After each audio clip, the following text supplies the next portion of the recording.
Arsenal 2, Sunderland 2. You see why I don't get giddy about this manager? You see why I don't get giddy just because we've been winning some games? Do you see why I question this manager? Today is a prime example of why.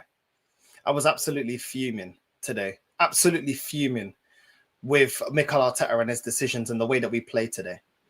Everybody today was rubbish. That first half, we got absolutely dominated. Absolutely dominated. And yeah, we shouldn't. It wasn't a foul for the free kick that led to the goal. What's Declan Rice doing? What are you doing, bro?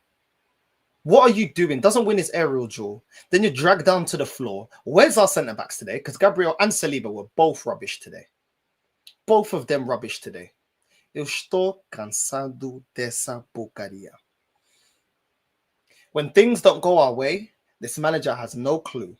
He doesn't know what he's doing. He doesn't know how to manage the game. The first half, we were absolutely pathetic. Declan Rice losing the ball. Zubimendi, absolutely trash in that midfield. Eze couldn't link up with any of the players. Couldn't link up with anybody. Saka, meu Deus, bench. Da filho da puta, imediatamente eu não quero saber mais nada. A minha paciência já está aqui. A minha paciência já chegou aqui. Já não tem mais paciência para essa merda. Saka needs to hold bench. I don't care if it hurts your feeling. He ain't your cousin. He ain't your boyfriend. He ain't your brother. He ain't your uncle. He ain't your dad. If you're not playing to the standard, hold bench and go and run and get the prime bottles. Get the cones and bibs out. I don't want to hear anything about Saka talk. And do not think that Saka goal, yeah, relieves you of your 90-minute performance, bro, because your 90-minute performance was uma merda. Today, we scored through a mistake made by Sunderland and through Trossard individual brilliance. Not because of patterns of play, not because we've been working on anything, not because we've been working in our overall open play and we've been playing really good. We got absolutely cooked in that first half. And to be honest, we should have been 2-0 down. Eu não quero ouvir nenhuma pessoa me falar merda, anybody in my ear trying to tell me, oh yeah, but it was a good point. We are supposed to be winning a major honour this season. £1 billion has been spent. This manager's gone and got Eze. He's gone and got Gyökeres, the striker that everybody wanted, got reinforcements for defence. I don't want to hear no excuses. We have options of that bench. People telling me that bench is fixed. Why did we use that bench? Why did we wait 88 minutes to make a substitution? Trossard was another one. Uma merda today. Scoring a goal doesn't mean for 90 minutes, yeah, that you played well, that you affected our game. Trossard was slowing down our attacks. Trossard was delaying the crosses. He wasn't doing anything. Yes, you took your goal well. Saka and Trossard, you took your goals well. But you guys were rubbish. For 90 minutes, you were rubbish. I don't want to hear nobody telling me no pucaria because I watched the game and it was uma merda. Uma desgraça. I am fuming because we're dropping points to a team where we should be getting the win. We get the win, we're going to international break, we continue our form. Instead, we're now there trembling, shaking, waiting and seeing what Man City and Liverpool are going to do. Not good enough. Not good enough. Saka, abysmal. Every time you receive the ball, the same robotic crap. This guy is one of the most overrated players I've seen in a long time. Overrated, bro. Overrated. Look at Sabid. Every time this filo da puta receives the ball, it's the same old hopping, hop to the left, step to the right, hop to the left, step to the back, take it back now, y'all. With crisscross, bing, crisscross. Everybody clap your hands. I'm tired of it. I'm tired of it. Learn to be a player, bro. This guy always wants to do 1-2 passing. I am sick and tired of it. When people want to put you on a pedestal, then you perform to that pedestal. Look, hands on your knees, hands on your knees, hands on your knees, crisscross. Every single time on the floor. Tô cansado. Get up. Get up. This guy has been uma merda the whole season, bro. And people don't want to talk about it because you can't talk about Saka. Look at Sabet. Toma desses, pá. Toma desses, pá. Your goal does not fool me. Your performance today was uma desgraça. And you're lucky I ain't fully flipping out, yeah, because we didn't lose today. I'm sick and tired of it. You woke up today, like bro, your performance looked exactly like your head. You looked up, like you got up from your bed. You didn't even comb that afro, yeah? It's still looking picky at the back of your head. Look at you got corns in the back of your head. Didn't even brush your hair. And that was your performance out there on the pitch, bro. I'm sick and tired of players getting these accolades and you're not playing to that level, bro. No, you will be criticized. Yaki, vamos falar. E vamos falar a maneira que temos que falar. Vamos falar a verdade. And I'm sick and tired of this picky head Saka performance I keep seeing every week, bro. I was going to comb my hair, but then I got high. I was going to pick up the ball and run, but then I got high. No, I'm tired of it, bro. Yeah? Pick up that performance, bro, and pick up a comb and brush the back of your picky head. Because I'm tired of these picky-ass performances, bro. Not good enough. But yeah, people don't want to criticize. No, we're going to criticize. Because we want to criticize where we need to criticize. Because you're cansado. Yeah? Pick up the afro comb and brush out your hair. Because it's looking nappy like your performance, bro. Trossard as well. Very good goal. Round of applause for the goal. Mas your performance não me tapa o olho. Não me tapa o olho, huh? Not good enough. Release the ball. You see a run from Eze, release the ball. You see a run from Moreno, release the ball. And let's talk about Moreno. Let's talk about Moreno, because I wasn't going to get angry, but you know what? This performance, yeah, já chegou o limite. Já chegou o limite. Moreno today, that unibrow looking Borat, rubbish porcaria performance today. Uma merda. Uma merda is my analysis of Moreno. That nappy head, that I am tight. Moreno today, yeah, with that bust down unibrow, yeah. What was that? Can't trap a ball, can't link up play, can't bring players into the game. I didn't see no shots on target. I didn't see you in the box. What was that? What was that? What was that? I had to see Calafiori needed to be in the striker position because you wasn't there in the position, bro. You wasn't there. This Spanish Chris Benoit unibrow looking Borat in Moreno, bro. I've been giving you praise, but today, no. Hoje vamos falar. Hoje vamos falar. Hoje vamos falar. O chinelo vai dançar. Because today's performance was an absolute... Look at Sabed, the chinelo has returned. The chinelo has returned. The slipper has returned. Look at Sabed. Now get to Sabed. Because I'm sick and tired of seeing unibrow. Instead of seeing a man actually be in the box and take a strike, take the player on, actually be effective in the box. Eu tô cansado. Your performance against Burnley was a disgrace when you came off the bench. And today, Moreno was a disgrace. We have got injuries, and this is the porcaria that I'm watching. This is the porcaria that I'm watching, bro. Looking like the Spanish Judge Mo. No, I'm not hearing it, bro. I don't need a Spanish Judge Mo up front. I need a striker up front that's actually going to take his opportunities, bro. Eze today, in a way, I felt sorry. Because you received the ball, everybody's static, bro. Everybody's static like it's flipping, like it's Squid Game. With the doll turning the head. Every time we attack the opposition in their half, the way our players, the movement off the ball is like that. Hello, ding, ding, ding, ding, ding, ding, ding, ding. Oh, who's moving? Okay, shot.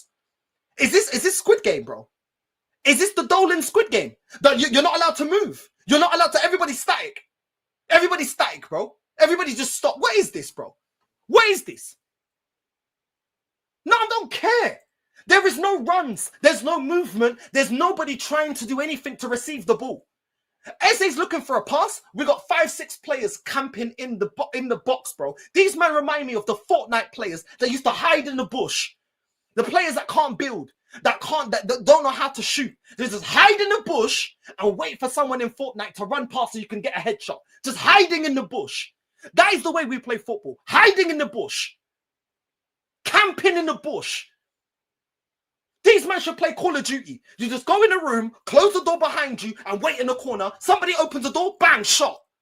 Oh, I got 10 kills. There's no movement. Camping in the bush, camping in the box. Not cansado disso, pá. Not good enough. Not good enough. If you want to win a league, you want to win a major honor or something, there has to be more to the way that we're playing. Not camping in the bush, hiding in the bush. Tô cansado disso. What football is this? Me explica só. Eu quero ouvir. Abre essa orelha. Eu quero ouvir. What football is this? Disgraceful performance. That 45 minutes was the most disgraceful 45 minutes I've seen so far this season. And there's been a lot of stinky performances. I warned people. Our performance against Fulham wasn't good enough. Against West Ham, we've had performances. We've got the results. It's not been good enough. Mas você não quer ouvir. Vocês não querem ouvir. Because we're picking up the points. And we got the points then. Mas você é parvo. Você é estúpido. Você é estúpido. Do you not watch the performance? Or do you just wait for one football app? We won, so it's okay. No, look at the game. Declan Rice today, uma merda. Uma merda again from Declan Rice. It doesn't get any set pieces. Uma merda. Without set pieces, no set piece, no rice cook. No Rice Krispies. I'm tired of this, bro. I'm tired of this. I am tired of these performances. I am tired of the lack of invention from this manager when things go sideways. Timber today was uma merda. Gabriel and Saliba.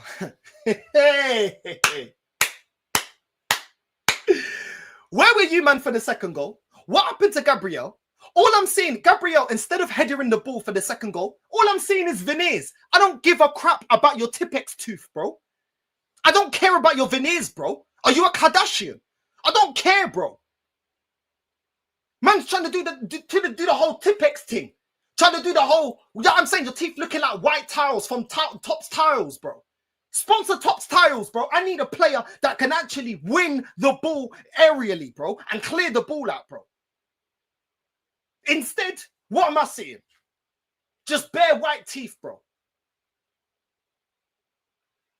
I'm tired of this, bro. I'm tired of this. This performance today was uma desgraça.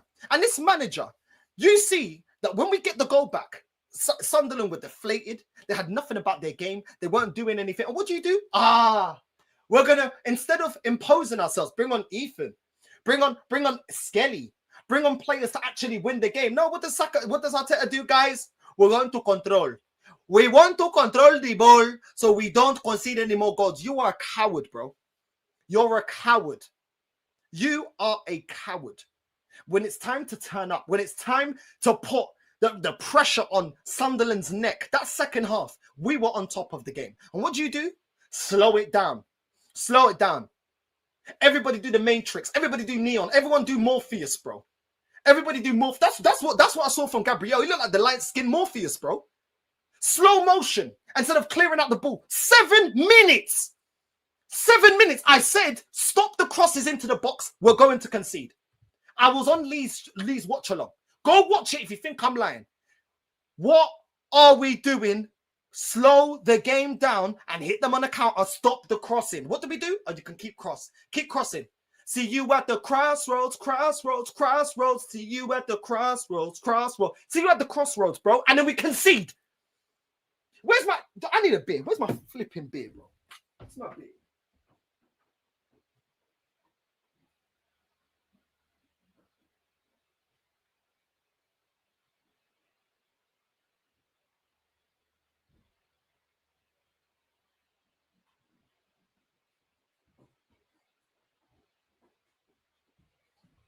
I need my beer because we're not doing this without my beer. We're not doing this. I'm not doing this. Where's my beer? Eu já tô cansado. Like, subscribe, do all that crap. I don't care. Share it around socials. I don't care. Put it on No Contact TV. Não quer saber nada. Não quer saber de nada. Uma desgraça of a performance. This manager wants to sit there talking about, oh, we got to injure these guys and we cannot. The players, we need the Premier League to be able to calculate the games because we need the rest. We need to go to bed. We need the rest and we need the sleeping. We need the sleeping and we need the rest. And we need to calculate the time because we have too many games in conjunction, guys. Yeah? Then utilize the players on the bench to estúpido palhaço, estúpido da merda, bro. How about that? How about utilize your bench? Because it's all easy talking about we've got injuries. You don't even utilize your bench. This game was there for the taking in the second half. This is why I question this manager. Do you know why? Because when there's decisions to be made, there's times in a game where your team is now getting back into the game. The opposition are deflated after you score a goal. The opposition they're not pressing you the same way. They're not doing the dark arts. They're not winning the ball back. They're not doing none of that. Then attack. What does he do? No, we're going to defend, guys. We have to defend the castle, guys. Everybody behind the wall. We need to defend. What is this guy? This guy thinks it's Game of Thrones, bro. You're not defending King's Landing, bro. You're trying to get the 3 points to win the league, stupido da merda. This guy thinks he's defending King's Landing, bro. Oh, we need everybody back. We need all the Lannisters back. We need everybody back. Where's Jon Snow? Get Jon Snow as well. Let's get Jon Snow. Let's get Tyrion Lannister. We need everybody to defend. Defend the wall.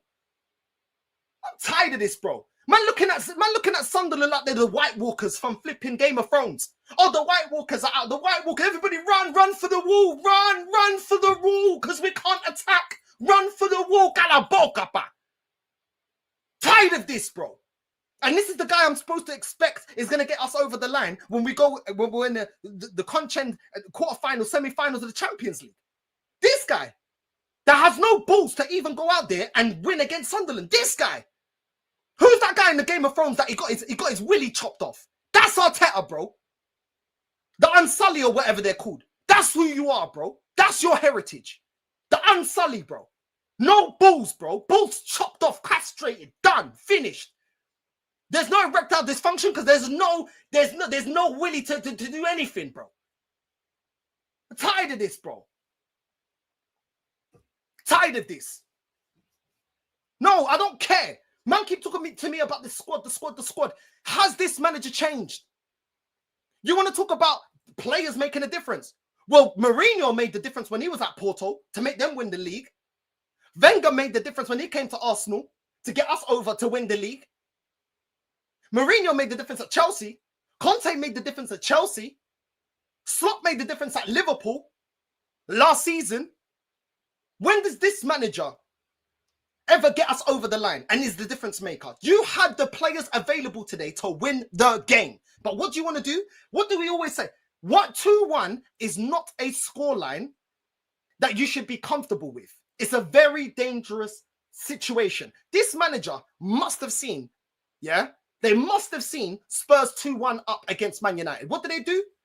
Don't put them to the sword. What happens? Man United, extra time, boom. What happened to them? Extra time, boom. We score. They score. This is what I'm saying, man. I'm tired of it, bro. I'm tired of it. No matter when it doesn't matter if you change the squad, you play certain players. The issue is the way we play and our mentality in the way that we go out for games. I am tired of this, bro. Where's my beer? Nothing has changed. We had set pieces the last couple of years, didn't get over the line. We had a good defense the last couple of years, didn't get over the line. Don't tell me, that things have changed. When we had set pieces last season and we had a good defense, what did people say to me? Oh, what did they say? Oh, we need a 20-goal-a-season striker. So why don't we get the 20-goal-a-season striker banging? I know he's injured at the moment, but we haven't got the best out of him overall this season. Why don't we get Eze cooking? Because Eze's looking as bad as if we had Odegaard in the midfield. Seems to me it's a system issue. Seems to me it's an issue with the manager. It doesn't matter who you put into this team, it's still the same old stuff. This is not consistent. I told you it's not consistent to get set pieces, and today we didn't get no set piece goals. I told you also we can't keep relying on individual brilliance and individuals to win us the game. We are not playing consistently well at all. That first half, you think if we play, this is what I keep saying. We've had games this season where we play good for 30 minutes, 40 minutes. When are we playing good for 90 minutes? Do you think if we play the way that we played against Sunderland, the way we played against Sunderland that first half, you think against what? We got Bayern Munich coming up. You think do you think they're going to let us get back into the game? Playing like that? You think they're going to let us get back into the game? All Bayern has seen this season is win, win, win, win, win. Defend the way that we defended in the first half, and the way we defended for the last 10, 15 minutes of that second half, and see if we don't concede against Spurs. See if we don't concede against Spurs. Because North London derby don't matter about form, bro. Don't matter about form. I am done with this manager. And the reason I'm done with this manager, that I don't look at this manager when things are going good. I never said we're going to get relegated with this manager. I expect us to go on runs. and challenge. He's shown that we're able to go on runs and challenge. My biggest question mark when it comes to this manager is when the pressure's on and things go sideways, what is your plan B? What is your plan B? When there's moments in a game where Arsenal are on top, are you going to put the opposition to the sword? Mas esse treinador é cobarde, viado, filho da puta que não sabe o que ele está a fazer. E eu já estou cansado de ver a mesma porcaria. Já estou cansado. You have not shown that you have evolved from last season. We are winning games set pieces. We did it last season. We got a good defense. We had it last season. We have not developed into a better team. We're doing the set pieces better and we're overall defending better, but we're still a limited team that don't play well in open play and still relying on individual brilliance. Sometimes it's Gabriel. Sometimes it's Rice. Sometimes it's Trossard now. Yeah, but when you're not playing, when Arsenal fans got the cheek to say, oh, Liverpool, it doesn't look sustainable, or they're picking up points, it doesn't look sustainable, keep the same energy with this club. Because guess what? We ain't been playing well this season, but we've been getting away with it. And guess what? We didn't get away with it today. Just like I said, we're not going to continuously get away with it. I've been telling man, but man, this is the thing with this fan base. They don't want to hear it. When things are going good, they don't want to hear it, bro. Why are you moaning? Why are you complaining? Now can you see why I'm complaining? Oh no, but it's so early. Why are you complaining? There's only one game. Okay, cool. Let's go further. Let's go further into the season then, and then let's see what we're saying. Because you man always want to downplay the criticism instead of listening to it. You want to downplay the criticism. That goal that we conceded, that second goal, that bicycle overhead kick, bro. That was disgusting. That was absolutely disgusting, bro. Absolutely disgusting. My biggest gripe with this manager is you're not a tactician. You're limited in your management. Your overall game plan is the same copy and paste, very repetitive. In-game management of this manager is shambolic, especially when there's expectations, especially when it's a must-win game. Every season, I told man keeps talking to me about set piece. Where's it? Has the set piece even got me a Carabao Cup? Has the set piece got me an FA Cup? At least at the bare minimum, since the set piece thing is so great, has it even got us that? No, it hasn't, bro. No, it hasn't. Eu já tô cansado de estar aqui e ouvir as pessoas, Arsenal is scary, Arsenal this, Arsenal é moku. Arsenal é moku. About Arsenal is scary. Scary where? Did Sunderland look scared today? Did they look scared today? No, they didn't, bro. No, they didn't. To sit there for half, to only make one sub when you have so many players on the bench that could have affected the game. I said at the start of the game, why don't you play Skelly in the midfield?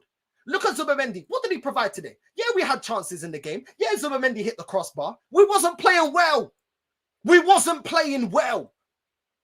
Saka had an opportunity to score. He should have had a brace. Hits it wide. Zubamendi had another opportunity. Straight at the goalkeeper. Calafiori had a header that goes straight at the goalkeeper. This is what I'm saying, bro.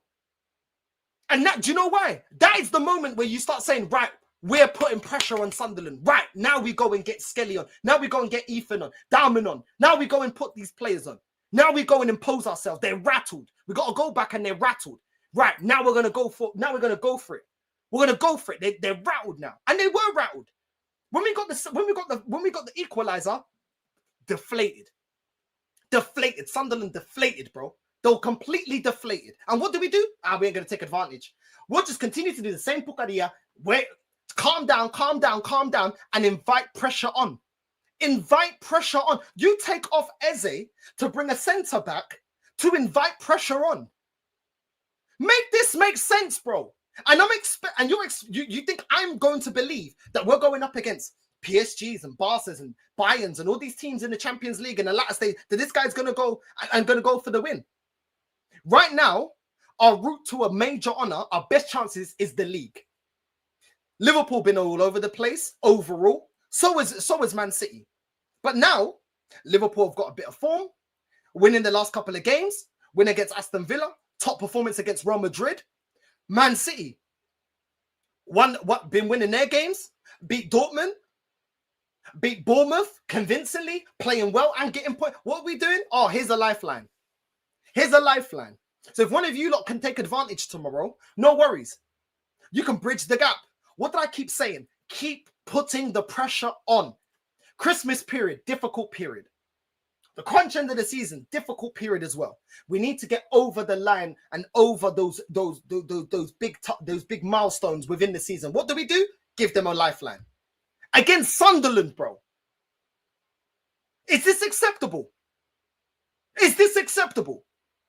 This guy, this manager is a challenger. He will never be a winner. He's only ever going to be a challenger. His mentality is of a challenger, not of a winner. Winners gamble. And it would have been the right gamble as well.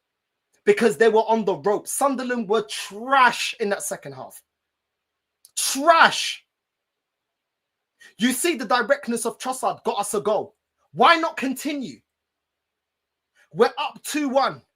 Why not say, cool, Dowman is direct. Skelly's direct. Moreno, you need to come off.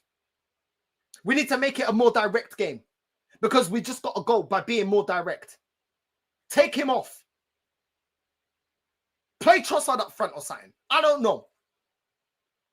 Change it, bro. Bring Dowman on for the wing. Because you know if Dowman's not going to get you a goal, he's going to get you a penalty or he's going to get you a free kick. All of a sudden, you activate the best attribute in Declan Rice. Set piece. So it works for the way that you want to play. It's a joke, bro. It's a joke. Dowman will win you free kicks. He'll win you penalties. Then you can utilize Declan Rice on the set pieces, bro. Skelly will give more creativity to the midfield. You can attack better. And he can still get back and defend because most time you play him as a fullback anyway. It is not hard, bro. It is not hard. And the funny thing is, this is what makes me laugh. Oh, you're overreacting. You're overreacting. Do you know what, yeah? 6 years I've been right about this manager, bro. I've been right about this manager. And people keep saying, oh, overreaction. Was it overreacting when I was criticizing the team early last season? What about the season before that when I was criticizing the team earlier on that season? Was it? Because at the end, I was proven right. Unfortunately. So every time I've been complaining about this club, yeah, at the end of the season, when things haven't changed, yeah, who's been proven right? But I'm supposed to believe somebody because they're typing, oh, overreaction. Vai tu manu curso filho da puta. I know exactly where my club goes wrong. And I know exactly what is wrong with this manager. And if you don't get it right, this will be one of many. Why did we not win the league last season? Too many draws. Too many draws. Oh, it's overreaction. Really? Keep playing like this. Keep doing this in-game performances. Yeah. Team management. And see where we get at the end of the season. See where we get in it. Because you man are so dumb, yeah, and stupid that you only see what I'm talking about when it's too late. That is the most spasticated thing about this fan base. You only see it when everything's fucked. Then all of a sudden, oh yeah, well, let's do a end of the season. Let's do a season review. Where did it go wrong? Well, let me tell you something. When it's going wrong like now, and we're dropping points, and we can actually do something to change it, yeah, you don't want to. It's an overreaction. Really? Then shut the F up at the end of the season. No, these numa pukari about, let's do a season review. Where did it go wrong? Do you know what I'm saying? Shut up, man. Shut up. These guys are the most spasticated people in the flipping world, bro. You only want to do something when it's fucking too late. No. Do you know what you can do? You can salvage the season by the manager doing the right decisions. Yeah? How about making this team play better in open play? How about getting certain players that we brought in that were pivotal players in the summer, getting them cooking? How about our overall game plan being better? How about giving more minutes to players that deserve it? How about that? Oh no, they're so stupid. They're like, oh, I want to be happy. I want to be happy online. So I'm just gonna, just wait till the end of the season and then we can talk about it. It's an overreaction. You're flipping stupid. You are stupid. I'm gonna say it as it is. You're stupid, bro. Make the changes now. Why do we need to get out the FA Cup, Carabao Cup, the flipping Champions League for you to flipping understand that there's things that are going wrong and we're winging it, bro? Do you know what I'm saying? These men are dumb. These men are dumb. They are actually dumb. Do you know what I'm saying? Oh, I'm happy your girl left you. Bro, I'm going to be fucking different girls every day in Barcelona while you're going to be there on flipping Pornhub or on flipping OnlyFans, wishing you can do what I'm doing. Are you dumb, bro? Are you dumb? And you're going to be seeing it, bro. Well, not the chopping bit. But you're going to be seeing me active in these streets, picking up things you could never pick up. Do you know what I'm saying? So what are you talking about? Hold that. What are you talking about? Do you know what I'm saying? About, oh, your girlfriend left you. Bro, I'm going to be picking up things, yeah? That when you see them, you put your head down. Do you know what I'm saying? But don't worry, make sure you're liking and subscribing. Make sure you're watching my flipping IRLs when I'm out in Barca chopping, bro. Yeah? Man's going to be chopping. You know what I'm saying? The city's mine. You know what I'm saying? Talking to me. Do you know what I'm saying? I've dropped things you can't even get, bro. Do you know what I'm saying? What are you talking about? I'm talking to me, bro. I must be a dickhead, bro. Talking to me. Wait, Northside IRL when I'm in Barca, innit? Do you know what I'm saying? Dickhead you, bro. Chatting to me. Do you know what I'm saying? Man, don't know, bro. Don't worry. I'm going to show you on the IRL. So I'm going to show you what type of things man gets in it. Do you know what I'm saying? Man, looking like the Black Hugh Hefner out there, bro. What are you talking about, idiot? Do you know what I'm saying? Do you know what I mean? Make sure you pay your subscription on OnlyFans. Anyway, back to Arsenal. Do you know what I'm saying? Back to Arsenal. I'm just done with this. I'm just done with this, bro. I'm just done with this, bro. I'm done with seeing things that I can see is not improving us as a team. And the biggest problem this season is this manager, bro. It's this manager. I'm so done, bro. I'm so done. Do you know what I'm saying? And then I got spastics. Oh, I'm so happy your girl left me. Do I look like I give a shit? Do you know what I'm saying? Wait till the hill we done when I go to Barcelona, bro. Do you know what I'm saying? And you still got to get up and get your flipping picky head, your hot pot noodle off your bed and get your lazy ass down to job seekers, bro. What are you talking about? Do you know what I'm saying? What are you talking about? Waste, man. You know what I mean? Try to talk to me, bro. Anyway, I'm just done with this manager, bro. I'm just done. People say it's overreaction. Oh, it's overreaction. Oh, why are you so angry? Oh, maybe, yeah? Maybe it's because I've seen this story before and I'm seeing the same thing that I've been complaining about for years now under Arteta, and it doesn't get us over the line. It doesn't get us over the line. Anybody want to justify to me how Mascara should be our only substitute and it's just before 90 minutes? Really? Really? Are you serious right now? Are you serious? Yeah, that was our best substitution that we could have made. That was the best substitution. I'm going to sit here and say, oh yeah, oh, Eze had a great performance. Saka was balling. Really? Is that what you saw in the game? That's not what I saw in the game. Look at the way we're struggling. And do you know what? I do want to give plaudits to Sunderland. The way, you see, Tottenham, if you're watching, if you want the blueprint to beat Arsenal, look at what Sunderland did in that first half. That is the blueprint, bro. That is the blueprint. What Sunderland did in the first half, they didn't let us get corners. Dark hearts through the middle, didn't let us get any momentum. Turned the game, it just roughed us up, hitting us on the counter. Didn't let any of our players get any joy in the opposition box. That is how you beat us. That is how you beat us. If they had better individuals, it would have been game over because they would have been 2-0 up just by flipping first half. When that shot that hit the side netting, that should have been 2-0. That's the reality. And man, oh, you just want to be angry. These are the same spastics that got nothing to say to me at the end of the season when I'm right again. So I've already done this, bro. I am tired of this. I am tired of the same old tired out narrative. Oh, you just want to be angry. No, I don't. I've been celebrating the fact that I haven't been crashing it out on this manager. I've been celebrating that because I want to win the league. But instead, I'm seeing this shit. Instead, I'm seeing this rubbish, bro. Man, think that you can play the way, bro. Football is a 90-minute performance. The first half was rubbish. The 45 minutes after that, we allowed them to get back into this game with ease. With ease, bro. It's embarrassing. It's embarrassing. But don't panic. Don't be negative. Shut up, man.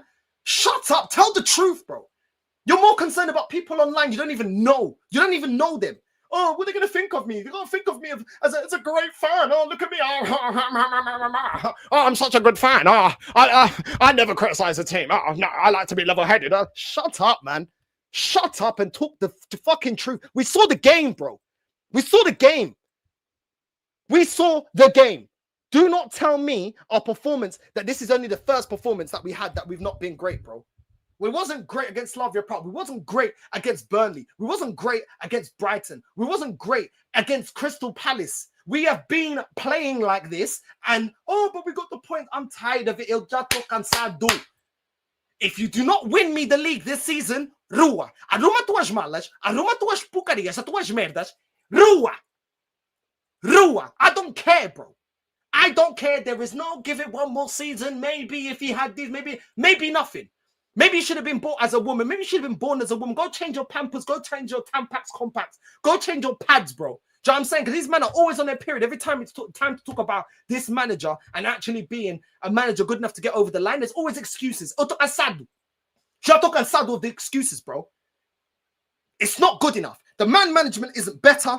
The gameplay isn't better. The overall game isn't better. We are not looking better, bro. Tired of this, bro. I've had enough. But man think it's okay because we got away with it against Fulham, West Ham, all these games, bro. No, we ain't been playing well. We ain't been playing well this season. Overall, we've not been playing well, but we've been getting the points. Oh, did we get all the points today? Oh, it's almost like I told you. Oh, no, but don't talk because then it's negative. Negative pucaraças, pá. Negative pucaraças, pá.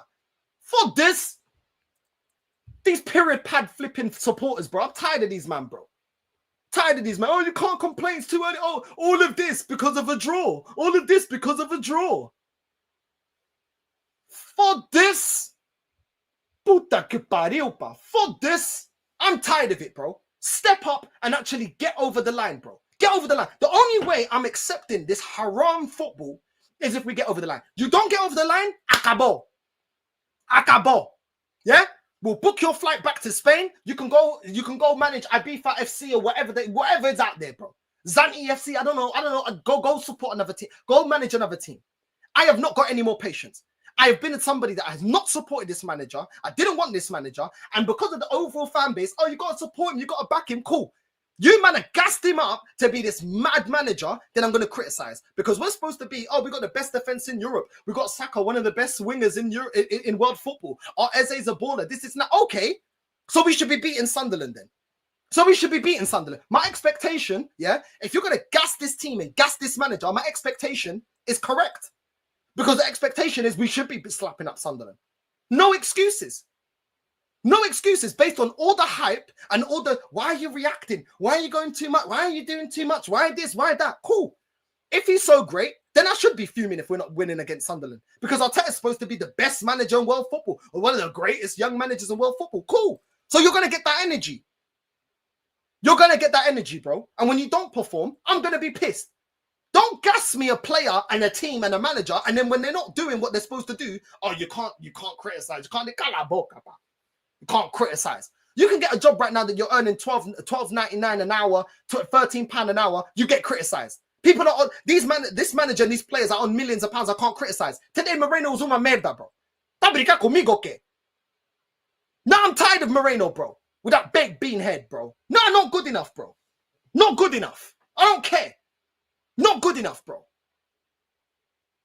Now I'm tired, bro. Today, Moreno was an absolute joke. Can't play the ball, can't link up, can't nothing, bro. This flipping B-Tech unibrow El Chapo looking filo da puta Moreno up front. He was rubbish today. He was rubbish. Rubbish. I'll give him his props when he performs. Today was uma desgraça. That's the reality, bro. That's the reality.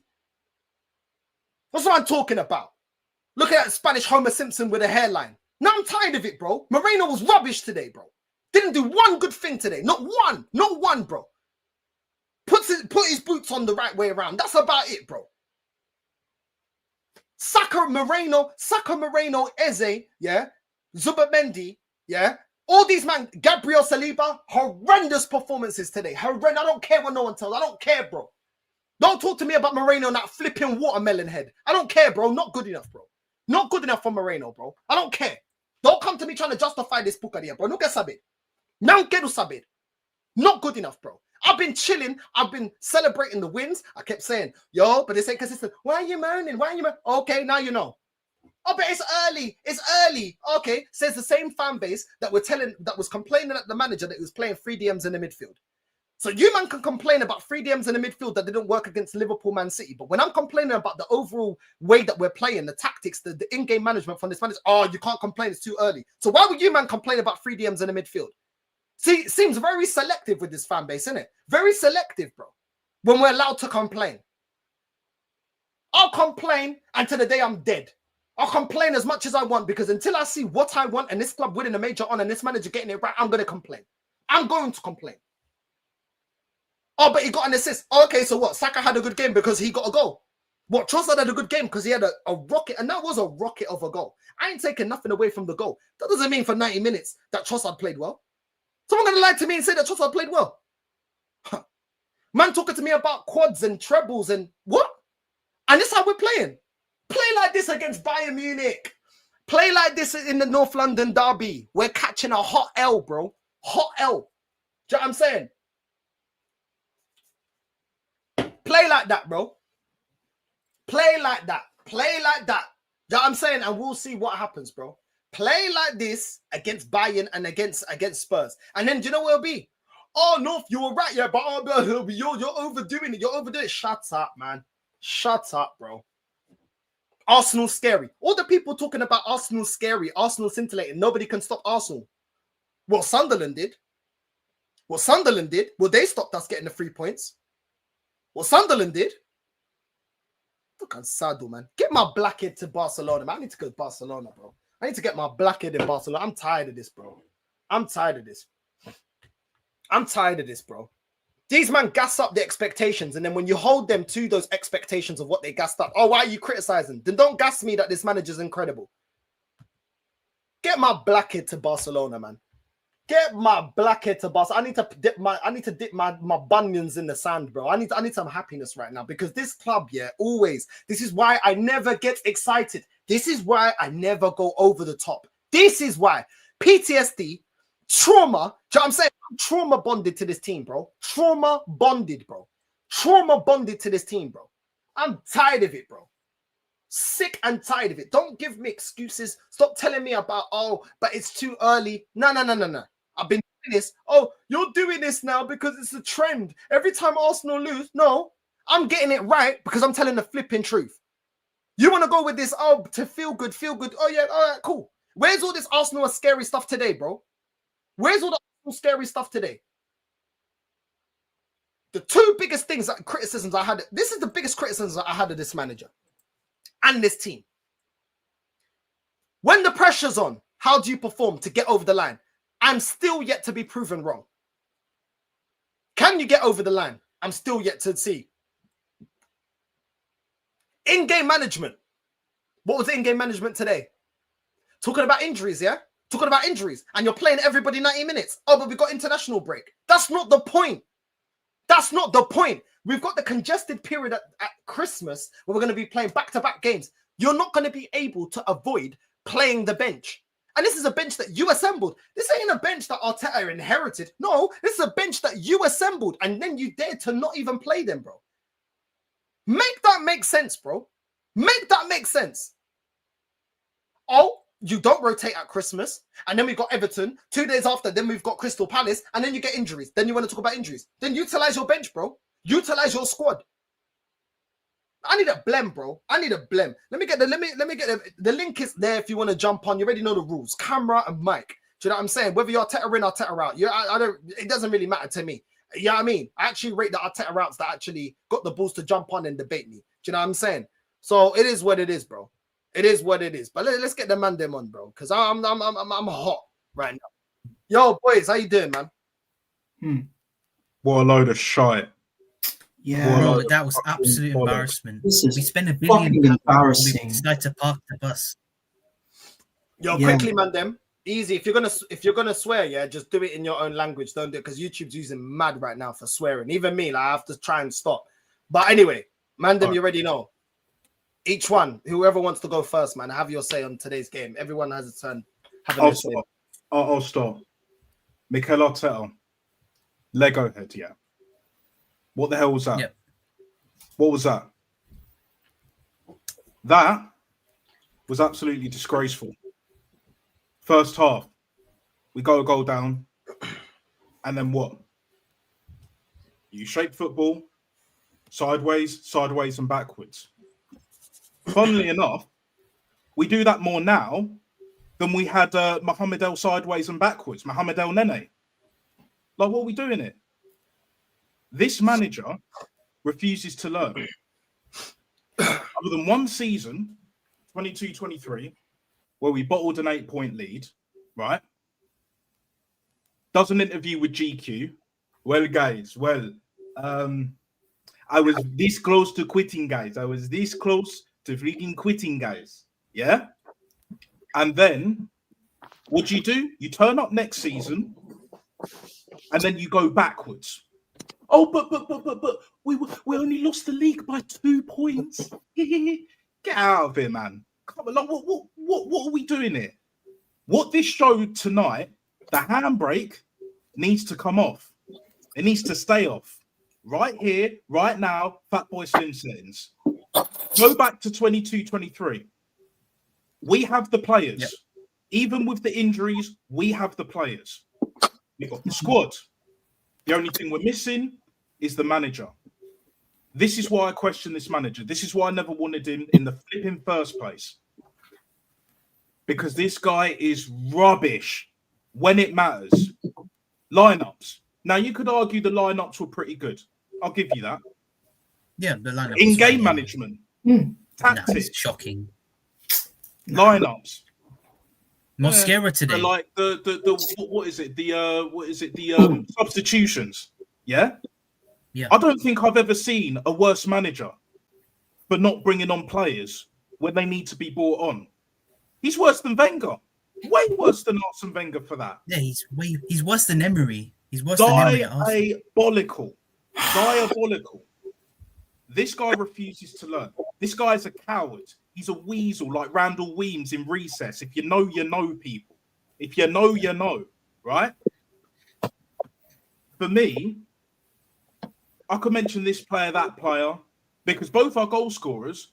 And at the same time, yes, they were both from open play. But when we needed a set piece, we didn't get one today. How ironic is that? No plan B. No other way of playing. Ethan, Max Dowman on the bench. Miles Lewis-Skelly on the bench. Harryman and All should have been brought on the pitch. And they weren't. He decided to bring on Mosquera just before the 90th minute, before they decided to add 7 minutes. My God. Which is an absolute disgrace. Yeah, all this added time going on to 10 minutes. Why not make the game of football 100 minutes on the men's side? Why not just do that? Might as well, because I'm seeing games where way back in the day, 105 minutes, that's extra time. That's extra time minutes. What are we doing here? But I digress on that part. For me, I feel sorry for Ebery Eze because at least, he worked brilliant today, but at least he was trying to get things moving. Rice, more so in the second half than the first. Like, we're seeing the same nonsense week in, week out. Like what you were saying earlier, North. These guys, these people that always have something to say against us, right? They always talk about, whoa, calm down. The season ain't over yet. Let's wait till May. But then when it comes around to May, late April, May time, now they want to do all the season reviews. Now they want to do this. Now they want to do that. Well, we were telling you guys, even last season, the season before that, that we have problems, we have issues, with or without injuries. This manager needs to show us something different, a different way of playing, different way of managing, managing, in-game management, bringing subs on at the right time. But what does he do? He does nada. Because when the pressure is on, just like tonight, everything just dropped. You saw the cowardice. No guts. No guts, no glory. Nothing about him. Hollow. Hollow as a you know the rest. Do you know what I mean? Like, how many more times do we need to say that until this manager shows that he can get it over the line, we ain't convinced. We're not backing his backside. Pause. We ain't doing none of that. Whereas you guys, the rest of you guys, that back this manager, that back this wet wipe, that back this fraud. No. I know. But then it's just like, but we have to wait and see, guys. We have to wait and see. Mikel Arteta's got a plan. Let's stick to we bridged the gap. Remember that one? Remember that? Yeah. No, I'm tired of all of it. We play like that against Bayern Munich, we will get absolutely annihilated. Annihilated. Oh, but they don't have Luis Diaz. They'll probably beat us. We have And Luis Chelsea as Diaz. well. But we don't have Luis Diaz. But Luis Diaz is suspended and we're going to cook them. That's what they're saying. I'm not hearing the excuses no more. I'm not hearing these excuses. It's done. I've been saying these excuses this season. Berta gave him all the players that he wanted, bar Eze and bar Gyökeres. Well, Gyökeres is already injured now. He wanted Madueke. He's injured. Martinelli's injured. Odegaard's injured. His favourite other son, Havertz, that donkey. But we don't play any better when they're available anyway. Like, that's the reality. Like, it's not like we play any better when they're available anyway. Like, we're starting Eze, and we know what baller he is, but under this system, does he look as good as how he played at Palace? No, he doesn't. No, he doesn't. Just because he scored a goal against Palace, doesn't mean that Eze had a good game. And today, again, Eze didn't have a good game, but he's been not having good games. The thing is, he's been getting GA. Do you know what I'm saying? He got an assist against Nottingham Forest. But really and truly, look at his overall performance. These men are stupid. They only want to talk about overall performances when it's the rivals. When it's Arsenal, it's irrelevant. Oh, but we're getting a point. Well, we didn't get all the points today, did we? We didn't get all the points today, did we? So we were right. But how dare we say that we're right? Get out of here, man. Been warning these guys, bro. This is the problem, North. This is the problem.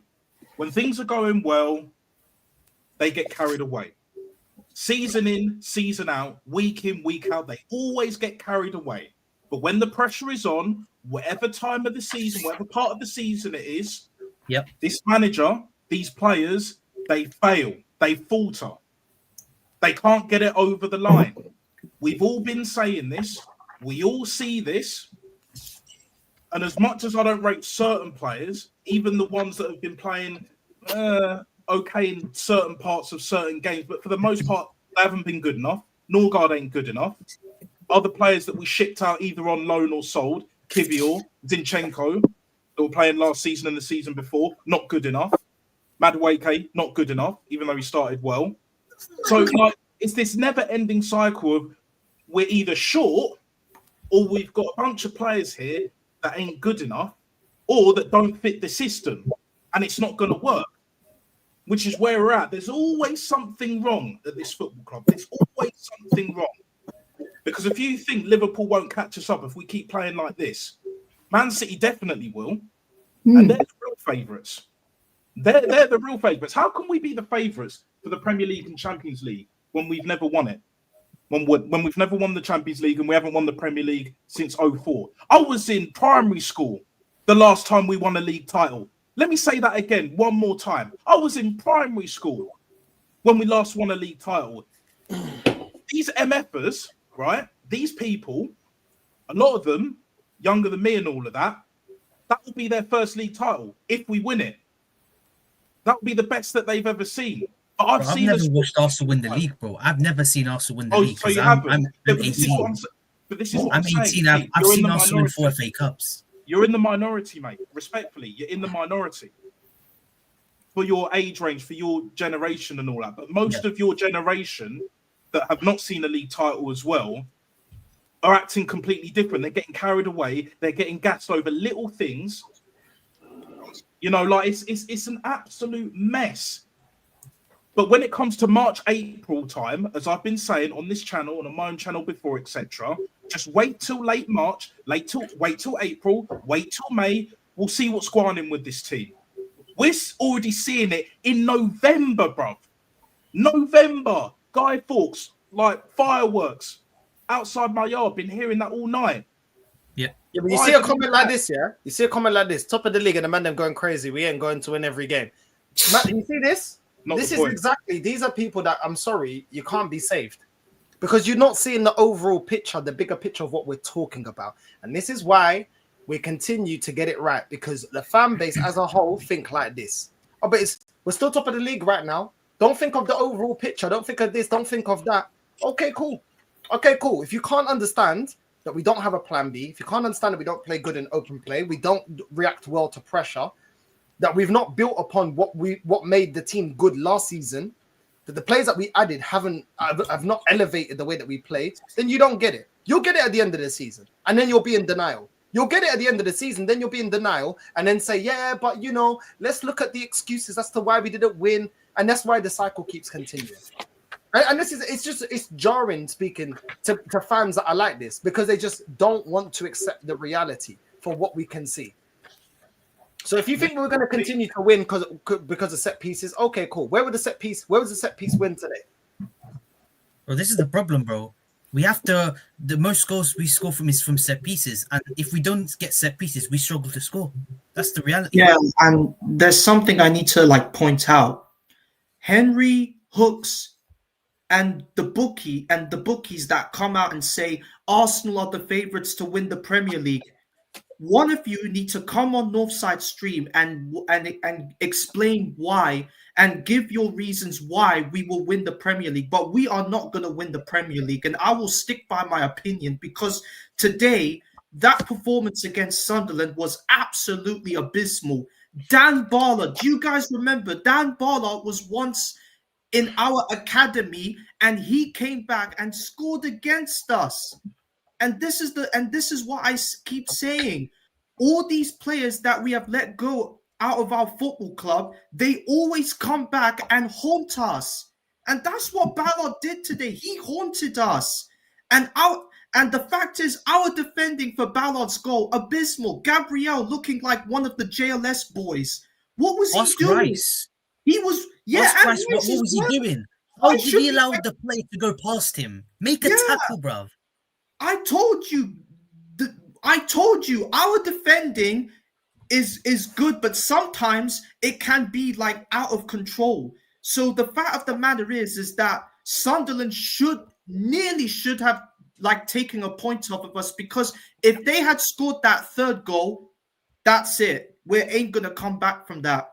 But what made it even more worse was the fact that when we were winning 2-1, this manager should have brought on Skelly, Ethan, and Dowman on the pitch. But what does this motherfucker do? Oh, I know. I'll bring on Mosquera, and I'm gonna play a back five. So we're gonna keep the ball out of play until we can get the win. What the fuck is this? And from out of nowhere, Brian Broby. I don't rate that guy as highly, but what that guy absolutely came out and scored that decisive equalizing goal. And it's all because this manager doesn't trust these three talented youngsters. And the thing is that we should have lost that game today, because I know Lee was a bit confident that we can go and beat Sunderland, and he said his prediction was 5-0. I get it, but let's not kid ourselves. Sunderland are on the form of their lives. Their manager, I believe, had a coaching badge in 2022 when he took over as Lorient manager in Ligue 1. And then last season, he came to Sunderland, and the first thing he did, he got them promoted to the Premier League. And in his first season in the Premier League with Sunderland, they are in the top half of the table fighting for Europe. Make that make sense. And this manager, how many more times has he have to come out of his chair and just jump around and just make himself look like a motherfucker? Bro, sit your fucking ass back down, Arteta. And the goals don't fool me with Saka and Trossard. Saka has to be benched. I'm sick and tired of him. How many more times is he gonna start every single game? And by the time when his hamstring starts to come out, then this could be a huge problem for us, because this manager does not rest Saka. He keeps on playing him because apparently there's a contract in him. I do not care if you fan base motherfuckers think that this is acceptable, that, Saka needs to start every game. No, he has to rest up, because the World Cup is just around the corner. And if he is injured, then England's chances of winning the World Cup will look absolutely out like no chance, because Saka needs to be rested. And Trossard as well. Trossard, absolutely abysmal. And that goal doesn't fool me. You were absolutely terrible today, Trossard. I've given you a lot of praise, but today you were absolutely dog shit. Moreno and Calafiori, those two, Sophia Carson and French Montana, they're part of the reasons why we will like bottle the Premier League in my mind, because of the fact that Calafiori is still like getting cooked at left back all the time.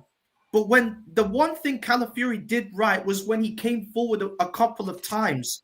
Why not stick him up front? Because he's good at playing as a full striker, something that Moreno can't do. But them two together are part of the reasons why we could be on the verge of bottling the Premier League. Yeah, pretty much. Like this guy thinks he's a real bad man. He ain't. He's full of crap. We see it. Most of the chat see it. And at the end of the day, I see no changes like Tupac, innit? I see no goddamn changes, right? Week in, week out, we've been saying, regardless of the result, and we have been winning number of games in the league, in the Champions League, in the League Cup, but the performance have not been consistent. They have not been good, right? So when the performances have not been good, and we keep saying this, and then the rest of them man there want to be clowning and hollering and doing all of this kind of BS, right? And they're just like, whoa, easy, calmer, and all of that. No, get the hell out of here, man. Get the hell out of here with that crap, right? We've been saying this for the longest, for years, that if this manager doesn't fix up, it's going to be 6 years. We're already getting to that point. We're already at that point. Next month, it will be 6 years that he hasn't won a major trophy. No league, no Champions League. It's going to be in December, by the way. December 2019. That's exactly my point, mate. That's exactly my point. Because he is even proven himself. And a lot of these fans, the biggest issue is that they're brainwashed. They buy into the club's PR crap, right? Arteta showed everyone that it doesn't take time, along with other managers, to win trophies, to win major silverware. But yet these fools want to give him time. Want to count Community Shield because of this Lego head? Why are we giving Lego head all this time? Why does this fan base insist on giving managers, just because they like them, for whatever goddamn reason, time after time after time? They don't learn from Wenger. They didn't like Emery, so they wanted him out the door, even before we got slapped in the Europa League final. Like, what are we doing here? What are we doing here? Like £1 billion plus spent, and we can easily still not win the league title. Nowhere near the Champions League. Like, this is an absolute shambles. Absolute shambles. And you wonder why we always called him Paella Pulis. Why I call him Lego head. Fraud. Charlatan. Coward. Like, it's an absolute disgrace here. It's an absolute disgrace. Week in, week out, we've been saying this. Saka can barely walk. He can barely walk. Why is he playing? That boy needs to be rested, along with a few other players. I think Declan Rice needs to be rested as well. Yeah. It's not like he's been playing amazing. Yeah, he scored a goal against Burnley, whatever. Cool. But this manager don't believe in red zones. Because whatever faults of Arsene Wenger, he believed in red zones right to the very end. This manager don't. And that is the sign of an amateurish, piss poor manager. It's crazy that our best opportunities were falling to Gabriel, Saliba, and Zubamendi. Now, why is our defensive players at the end of our best counter attacks or our best moments to score goals? Why? Why are we not finding Moreno? I'm not saying Moreno played well today, but Moreno's playing as a striker. Why is it falling to Saliba, Gabriel, and Zubamendi? Like, it just doesn't make any sense. We're not even getting Eze in goal scoring opportunities. We're not getting Moreno in goal scoring opportunities. What is this, bro? What is this? Do you know what I mean? And listen, Gabriel and Saliba, do you think they're going to be made accountable for their diabolical performance today? No, there's no accountability. There's no accountability because, you can't drop them. No, you can drop players. When they're not playing well, you can. There's no accountability. Halftime, I'm sick and tired of going in at halftime. And I'm just seeing the same old crap coming out in the second half. It's like no accountable. What was Saka doing in that first half that warranted him playing 90 minutes? What did Eze do to warrant the amount of minutes that he got? Because he almost completed 90 minutes. What did Zubimendi do to warrant all the minutes that he got? Like, come on, man. Like, there's no accountability. It's just like, yeah, continue. No creativity. This manager always talking about, you know, players can play in multiple positions. If Moreno's not being effective up front, then why don't you just play Trossard up front and then put flipping Dowman on the right and then move Saka on the left or something? Why don't you just change You it could up? have used Harry Mananius. The guy's on the bench. You Yeah. had Harry Well, Mananius on the I bench. can't lie. I don't want to see that guy. I'll be real with you, bro. I don't want to see Yeah, that. that's guy. the I'm not problem with convinced at Arteta. all. He never But do tries it. something that actually makes sense, bro. Like, move Calafiori since you love. Like, I was saying to Lee on the watch along. Every time I saw Calafiori, he's next to Moreno. So then just Yep. play Calafiori as a winger. Then change it up. been I mean, this saying guy this. won't make I've logical been saying changes. this. He's bro. not a defender. He's a Yeah. forward. He's a forward, not Yeah, a defender, put him up not a top then. midfielder. He's a forward. Yeah, and the thing Plain is, and simple. And the thing is that Arteta, like he really rates Calafiori and Moreno every single time, and that's the reason why he keeps playing them. And every time they drop a stinky performance, he doesn't even bring them off. And I don't know how many more times is he gonna persist with the players that he has in the squad, and every time he leaves them on for 90 minutes, they don't even do nothing. And he just waits until like the very, very last minute to bring Mosquera on. Like what? I mean, what is Mosquera gonna do? Like, I mean, Mosquera has been all right for us, but I just don't know if he is the guy that is gonna be the backup to Saliba that a lot of our fan base have been saying for months. It's too Nah, early. yeah. It's too Yo, early. Coach, what are you saying, man? Well, this is the Reach same. them, bro.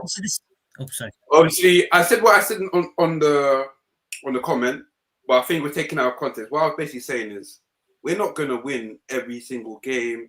It's early on, like the stadium are light, bro. You know what I'm saying? Stadium light. The atmosphere is crazy. You know what I'm saying?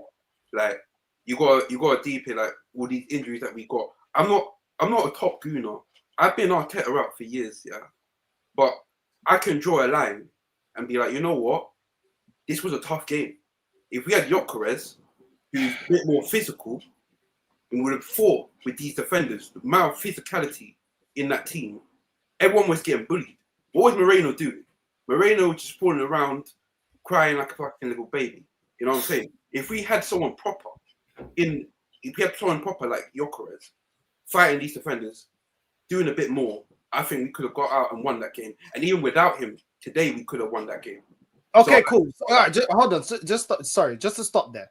So Mm. you've just said that it's a hard atmosphere and how this is a tough game, and Yeah. you know you can't win every game. But then you've just said, on the other hand, which I do agree, the game was there for the taking. Yeah. We in the second half we had more than enough time to get the win. Once we got the equalizer, we had more than enough time to impose ourselves on the game. What does this manager do? Sit back. What do? Take off Eze. I'm cool with taking off Eze, but why are you taking him off for a centre back when the game's there for a taking? Yeah, when the game is there for the taking, you take that opportunity. That's what winners do. Mm. When it's time to put a team to the sword, you put them to the sword. We wasn't the better team overall. I actually think Sunderland were the better team, but they absolutely went flat after we got the equalizer. So why not show the ambition? Then we could sit here and say, yo, maybe certain players, we look at your performances. Oh, okay, Dalman, you come onto the pitch. You got opportunities. Yeah. Why didn't you score your opportunity? Yo, we'll create more chances for Trossard. Why didn't you get a brace? Saka, Saka already should have had a brace anyway. That when he was through on goal, didn't even get it on target. My overall point is this, bro. You can't be looking to be champions, and when you get opportunities to win a game, you do not take it. The system is down to the manager. Substitutions down to the manager. The team lineup down to the manager. In-game management down to the manager. He did none of that to impose himself in this game to get over the line. So this is why, for me, bro, respectfully, I can't be hearing, oh, it's a tough game, it's a this and that. No. Everybody started this season, yeah, whether you're Arteta in or Arteta out, everybody said we must win a major honor. Everybody wanted him, whether you wanted him to give time or not, he's been given all the backing.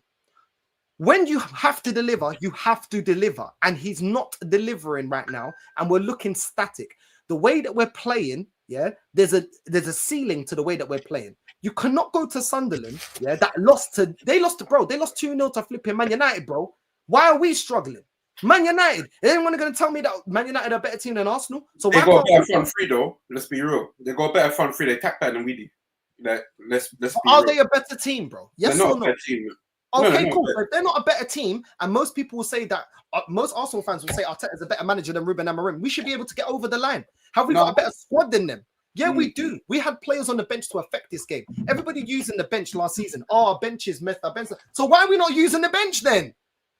Yes, we've got injuries, but you're telling me that Darwin ain't going to get us free kicks, that Rice is going to be effective? Darwin ain't going to win us a penalty?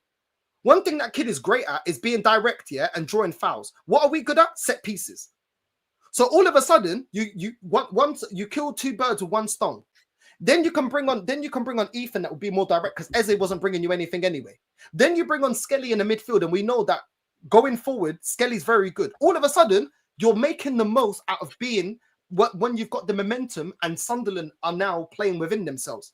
So there are things that this manager can do. What I don't like is when people try to dismiss what this manager can do to get over the line, but then when we get 3 points, the manager, masterclass. No, you get praise and criticism because you're in charge. This manager can't get the praise when we get the win over Fulham and West Ham and Brighton and all these teams. And then when we don't get the points that we need against Sunderland, what can he do? It's a tough game. Bro, man will wax lyrical because we beat Atleti. Was that not supposed to be a tough game? Was that not supposed to be a tough game? So don't tell me it's a tough game. There's no point gassing up here. There's no point gassing up, this fan base gassing up. Oh, but we beat Atleti. But then we're going to Sunderland and man are talking what? So what's a bigger team? What's a stronger team? Sunderland or Atleti? Why can we turn up against Atleti? We can't turn up against Sunderland. I'm not hearing that, bro. It's unacceptable. I hear what you're saying, but what I'm basically where I'm at, bro, is we've been on the Arteta long enough. We know he didn't trust Smith Rowe. He didn't trust some of the other youngsters. Yes, he trust Eddie and Ketia and all of that. But when it comes to Ethan should have played a lot more last season. He didn't play that much. Max Dowman has had more game time than I actually ever imagined. He should have played today, but let's be real. We know Arteta. He isn't going to put full trust into these youths. So it's like this season, I can only put down really 2 good performances I've seen in the Premier. Other than that, it's all been shit. Yeah, it's all been rubbish. But at the end of the day, we're top of the league. Yes, it could. Yes, we're mad. We should have won that game, but we didn't. You know. But we got Liverpool and City versing each other tomorrow. It could be a lot worse. You know what I'm saying? I'm just saying it like that. Like, the way we're playing, yeah. Are you confident going up against Bayern Munich today that just keep getting wins? We'll play rubbish, but if we can just nick a corner and then keep clean sheet, cool, whatever, innit? Like I'm not coming to watch Arsenal. I'm not coming to watch Arsenal to see good football anymore. Like we're not gonna play any good football under Arteta. It's done. It's done. And you're not coming to Arsenal to see trophies because the way that we play, that we always got an Achilles heel, and our Achilles heel is our limitations by this manager. That's my point. You know, if we perform that second half, which we've had performances in first halves and second halves, like the way we played against Sunderland this season, you do that against Bayern, we're getting put to the sword. Harry Kane's on mad form. Elise is going to cook us. We play and defend the way that we're defending and playing as a team. Bro, you're not getting back in that game. North London derby, we've seen Tottenham finishing 14th, 10th, being nowhere near the level of our team and still win North London derbies, yeah? I'm not worried about Spurs. We're beating Spurs. We haven't lost. Play like that, bro. Play like that. Because one thing. No, 100%. Like, no matter where we are, bro, no matter where we are beating Spurs. No matter where we are. Even if I hope you're right, bro. I hope you're right. Play like naively. You know I'm right. You know I'm right, North side, bro. Like, no, it's not, bro, because it's not a given, bro. I've seen us with the best teams I've ever seen and still lose North London derbies, bro. And their team is nowhere near us, bro. So it's not a given, bro. We've won home and away. 2 years in a row, we won home and away. I'm just saying, like, there are no guarantees, brother. There are no guarantees in life. I hear there's no guarantees, but did you watch how they played? Did you watch how they played literally today? Like, did you watch how we played today? Yeah, but we played today and we played like the majority of the season and we are top of the league. You get what I'm saying? Yeah, and why did we? And that's the thing, yeah. We're not playing well. They're not playing well. Why did we win the league last season? Too many draws. So even if we both play trash and we get a draw, that's not good enough, bro. It's not good enough because that's why we didn't win the league, bro. These draws start stacking up, bro. We had 14 draws last season. So this is what I'm saying. When you must win the league, yeah, it's not even. You can't even be telling me that a draw's calm because it's a derby and that. The way we're playing is more towards a draw. It's more towards a draw than a win based on the way that we're playing. I totally agree with everything you're saying. I just want you quickly to know that I'm not advocating for this dead football, bro. But at the end of the day, this is where we are. Like Arteta has taken away all of that lovely, nice football we used to play. He's taking that all away. We're basically like Atletico Madrid, playing shit football. So we have to take it in. This is who we are now. Like he's taking that all away. Like I don't know what else you guys really want. He's not going to change it. Like what I want is for him to be sacked at the end of the season if he doesn't win, bro. That's what I want. To be made accountable. I don't like this acceptance. I'm not saying that you Courts, yeah. I'm not saying necessarily you're saying that, but I hate that this fan base is always like, yeah, but it is what it is. Kind of like, nah, it is what it is, bro. Ajax just sacked their manager, bro. That when teams ain't happy, yeah, you get changes. When this fan base weren't happy, did Unai stay? No, he didn't, bro. No. Yeah, I'm saying, so when the fan base talk about we ain't got power, how come Unai didn't stay then? Why didn't Unai stay? Because the whole fan base were upset with Unai, didn't want him here anymore. All of a sudden, boom, this guy's gone. There's no surprise that this manager keeps staying here. Do you know why? Majority of the fan base are still backing this guy. So when fan base try to tell me there's nothing we can do, there is something that we can do. This fan base don't want to do it though. They don't have that hunger and that desire to want to win. They just want to be comfortable. Oh, we get top 4. We had that stuff with Wenger in the last couple of years, and man got fed up of it. But when it's Arteta, we just got to put up with it. So why didn't man just put up with Wenger then? Give him more money, bro. Give him more money. Yeah, because Wenger with less money, yeah, was got 5th, yeah, got sacked. Bro, if you gave him the backing that this manager got, let him break transfer records and stuff, yeah, he would have got us back into the top 4. What's the difference? Man can't be advocating, yeah, for Unai to leave and Wenger to leave because it's not good enough to get top 4. But all of a sudden, I'm supposed to celebrate top 4 with Arteta, bro. How does that make any sense, bro? Man's got rid of managers for not winning league titles, but then you're happy with a manager not winning a league title. But I genuinely think, I genuinely think if he doesn't win that on this season, he's gone. I genuinely think that, like, 100%. Like bro, you can see things are changing though in the back, like in the background, like you can see that, like you said earlier, brother, about Bertha, he's giving him everything he needs now. Like, and you've heard that the board have put a bit of pressure on him. If he does not win nothing this season, then he's gone, 100%. I would have sacked him 2 seasons ago, but he's still here. That's it. But he's feeling the pressure. That's the thing. You saw tonight, and we've seen it on many occasions, even this season, last season, the season before that, the season before that.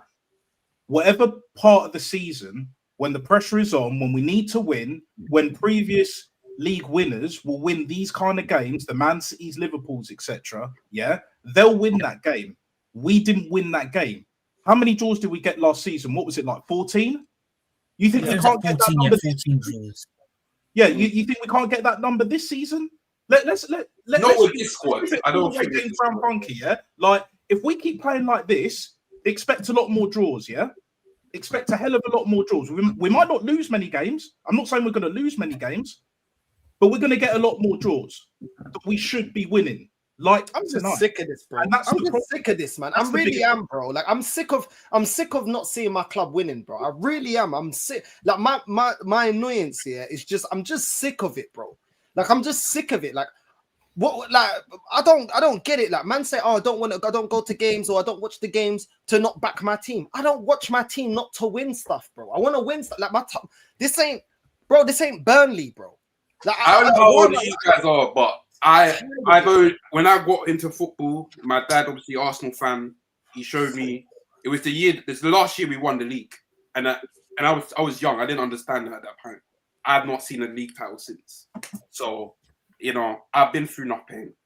I don't think Arteta should have stayed as long as he has, but at the end of the day, we can't change it right now. You know, the fans love him too much. Like the other day, one guy came up to me thinking, "Yeah, we're gonna win everything. We're gonna win the treble." I was like, brother, like. Have you not seen the last 3 seasons? Like, I'm not going to get carried away, but at the same time, I will be balanced and be like, okay, the situation could be a lot worse. We are top of the league right now. Liverpool and Man City are playing each other. We have to take a deep breath. We can come back. We got a better squad this year. That's one thing you can definitely take. We've got a better squad. Like, we can definitely come back, beat Spurs, back on the trot. That's what I'm saying. We can come back. No one's denying that, yeah. But at the end of the day, is this manager humble enough to change where it ain't working? That's my biggest criticism. No matter where you stand on this manager, yeah, everyone looks at this squad and says this squad is good enough to win the league. So when we don't have a problem with the squad, so then we're looking at you as a manager, and why aren't you implementing things to get more out of the team? I look back at Conte. My guy, we beat Conte, he changed to a back three. That's a manager that's willing to adapt and change, bro. He had a plan for Chelsea. He goes, I'm scrapping that. It ain't working. We're doing this. What I'm saying with that is Arteta's done good things in his reign with Arsenal. He can't gel the good that he's done together. What he needs is a balance of what we're doing now with the way we were playing attacking football in 22 season. You can coach this team to play good football, but you also got the personnel to see out games. So why don't you do it when you have the players at your disposal? Do you know what it is? Stubbornness. Because you've got the players with the ability to do that. It's not like you need to still wait into the market and wait till January and wait till... No, you have the squad to be able to do that. You choose not to do that. You choose not to give Dalman more time. You choose not to give Skelly and play him in his natural position. You choose to not make Saka accountable. You chose not to get a left winger that's good enough to hold down that left-hand side. You choose not to go out there, yeah, and impose yourself with the team that is good enough to do that. You choose to do that, bro. You don't have to do that. So when you say that things can change, well, then it goes down to the manager. Are you willing to change? No, you're not. No, you're not. He's not, bro. He wants to play the way he wants to play. Look at the way he was so frosty when he was being asked about the 3 DMs in the midfield. The guy goes, we don't have, in a press conference, the guy said, we don't have time for those questions. Why? Because he doesn't want to be questioned. He don't want to change. He did it by force. He don't want to change, bro. He's a manager that's wrong and strong. He's not a manager that's looking to always progress and go forward. People say that Pep overthinks. This manager underthinks, bro. This manager underthinks. It don't matter. We're doing what I'm doing no matter hook or crook. We're doing it my way. Man come out in the second half and is playing the team the exact same way. Did Moreno look any better in the second half? No. Did Saka look any better in the second half? No. Do you know why? My way or the highway. My way or the highway. We're not too scared to bring off Saka. Saka's the golden boy that can't do any wrong. I feel your pain, Northside. And also, I'm sick and tired of the fact that every time we play against an opposition, some of our old players come back and haunt us. I still have nightmares of Unai Emery when he was at Villarreal and his team beat us 2-1 in the first leg and then absolutely skanked us out in a 0-0 draw to send us out of the Europa League. I still have nightmares of it. And today, Granit Xhaka and Dan Barlow absolutely gave us the nightmare. It's just jarring. Like every time we sell somebody, they always come back and they always give us like nightmares of our past. You know what I mean? Like, for example, like Vinay, for example, he left Arsenal, he went to Tottenham, and what did he do in his first reign as Tottenham CEO? He won them the Europa League.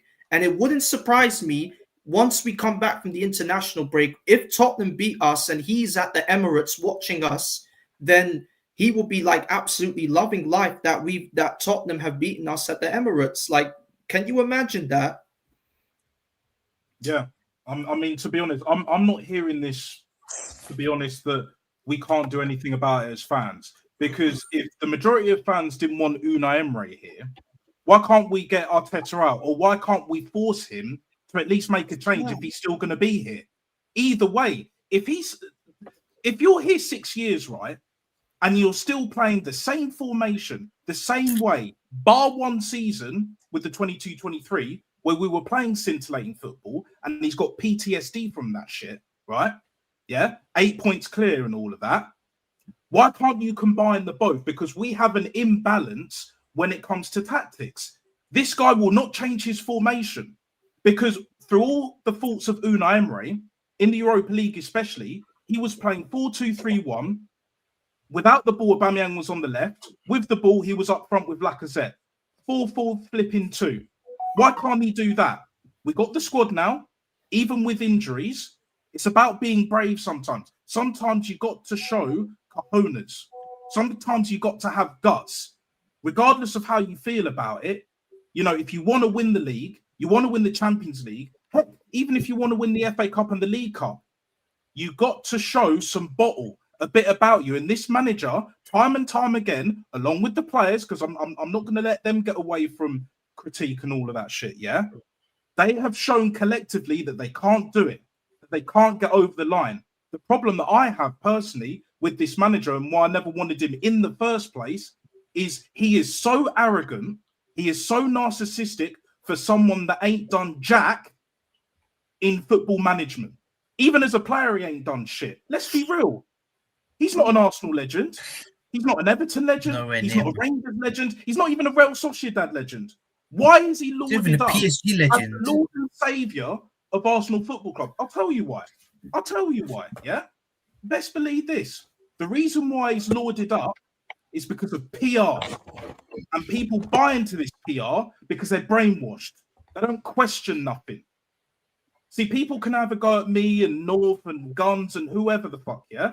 About, why are you always like moaning? Why always question this? Why do you always question that? If you question nothing, you stand for nothing. If you question everything, not only will you have an answer for everything, but you'll be more right than wrong. I'm not saying I'm always right, but I'm definitely not always wrong. And about this manager, until he proves me wrong, then I'm right. And it's as simple as that. I don't want to hear nada. About, we've got injuries. The referees. The media, the mainstream media are against it. Come on. Like, when are we going to take some accountability as fans, as a collective, not just us as individuals? Take accountability. What is it going to take for this fan base to change? What, for Tottenham to win a league, a Premier League? For them to be close to winning a Champions League again? For Chelsea to win another Champions League? For Man United to win a league title when they've been crap for the longest? What is it going to take? I'm sick of waiting. I'm tired of this manager refusing to change. Letting all of these players go, the Guendouzi's, the Smith-Rowes, etc. And then not only playing better, but also winning trophies. Jorginho. Left to go to Flamengo in a final, Copa Libertadores and all of that. There have been previous examples. Granit Xhaka at Bayer Leverkusen. Damn near won a treble. Damn near won a mini treble. Like, what are we doing here, people? Yeah? How long is it going to take? And when is it going to end? I want this to end with Arteta winning major honours. I don't care how much I hate him as a manager, as a person to a certain degree. If he wins us the league title, if he wins us a Champions League on top of that, I'll be like, cool. And I will still say, fair play, but end on a high. Do what Wenger couldn't do and end on a high. But he won't. Because of his stubbornness, his arrogance, his narcissism. And he gets that from Pep. But he gets the stinky-ass football of David Moyes. Tell me that's not the case, people. In the chat, anyone, just tell me that's not the case. Because my eyes don't lie. I'm seeing what I'm seeing. I'm not on SofaScore, whatever bloody app, statistician app, instead of actually watching the game. I don't care what they tell you. I see what I see on the pitch, and it ain't good enough. Zubimendi, not good enough today. Gabriel, shocking. Saliba, shocking. Trossard, before the goal, shocking. Saka, before the goal, shouldn't even be on the pitch. Moreno, poor. Rice, he tries, but again, not good enough. Don't just go game by game. Look at the bigger picture. The bigger picture is that we haven't gotten over the line, and we need to get over the line. So how do you get over the line? You either change the manager, you change the system, you change the tactics, you change the players. Well, we've already changed the players. The only thing that stayed constant is the tactics and the manager. And I'll leave it at that, people. Ultimately, that's where we're at. Kawaja, man, have your say, bro. I don't know what to say, bro. I mean, after that result, I just feel painful after watching that game. As soon as he brought on Mosquero, you know what we was going to do. He was going to just sit back and park the bus. And what happened was we conceded in the 94th minute, and they were appealing for a foul, which was never even a foul because he clearly touched the ball. I just feel as though the fact that it's painful. This manager does. I was waiting for him to make a sub. You had Dowman, you had Skelly, you had Ethan on the bench. You could have given them a chance. No, he didn't want to do it. He just doesn't care. And everyone's like going to go, oh, but let's be real, it's only one game. It's only a draw. Well, what happened when we did it against Man City then? What happened when he put 3 fridges in midfield against Man City? Oh, yeah, he cost us the game because we drew. The same manager that put 3 fridges in midfield at Anfield, and we lost the game because of that. Tonight, he didn't want to sub Saka off. By the way, these injuries are going to happen soon. He's not going to get away with it because the way we're playing right now, fair play to Sunderland, by the way, unbelievable. We could have lost the game. If Raya had not made those saves, we could have lost the game. But some of our fan base said that Raya's better than Donnarumma. Imagine saying that Raya is better than Donnarumma. Have some shame. We are nowhere. We are not winning the league. In my opinion, if we play like this, we're not winning the league. It doesn't matter if we're top. This is a good opportunity of winning the match today and going into national break, getting some confidence for the North London derby. But unfortunately, this is a huge blow. We've got North London derby at home. We've got Chelsea and Bayern, 3 big games. And we all know what happens in the big games. We crumble under pressure. I just don't have any faith in this manager, Northside, bro. I just feel as though the fact that the way we're playing right now is just haram football. It's just negative football. He's playing this 4-3-3 formation. He's playing this negative football. He's copying Pep Guardiola, bro. He's copying Pep. He always talks about him learning about Pep. What have you learned from Pep? You don't learn from anything. The same guy that said, keep digging for gold. Keep digging, mate. You'll find nothing. You wouldn't even get silver or bronze. You get nothing.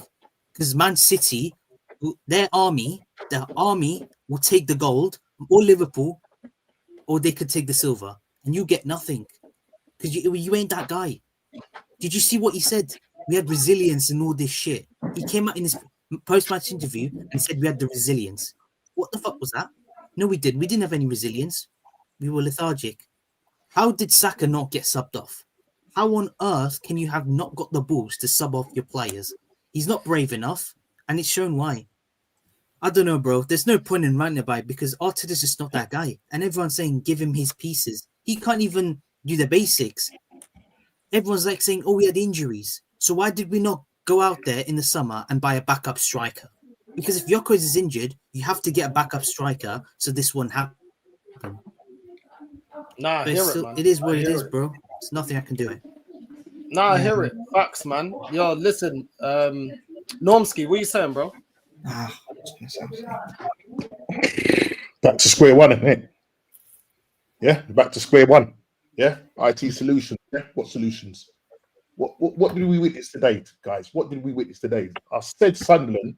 I said it on Shane's show the other day that if we go down, how are we going to react? You don't just go and rock up at the stadium and like thinking, oh yeah, this is going to be a walk in the park. These guys absolutely bullied us.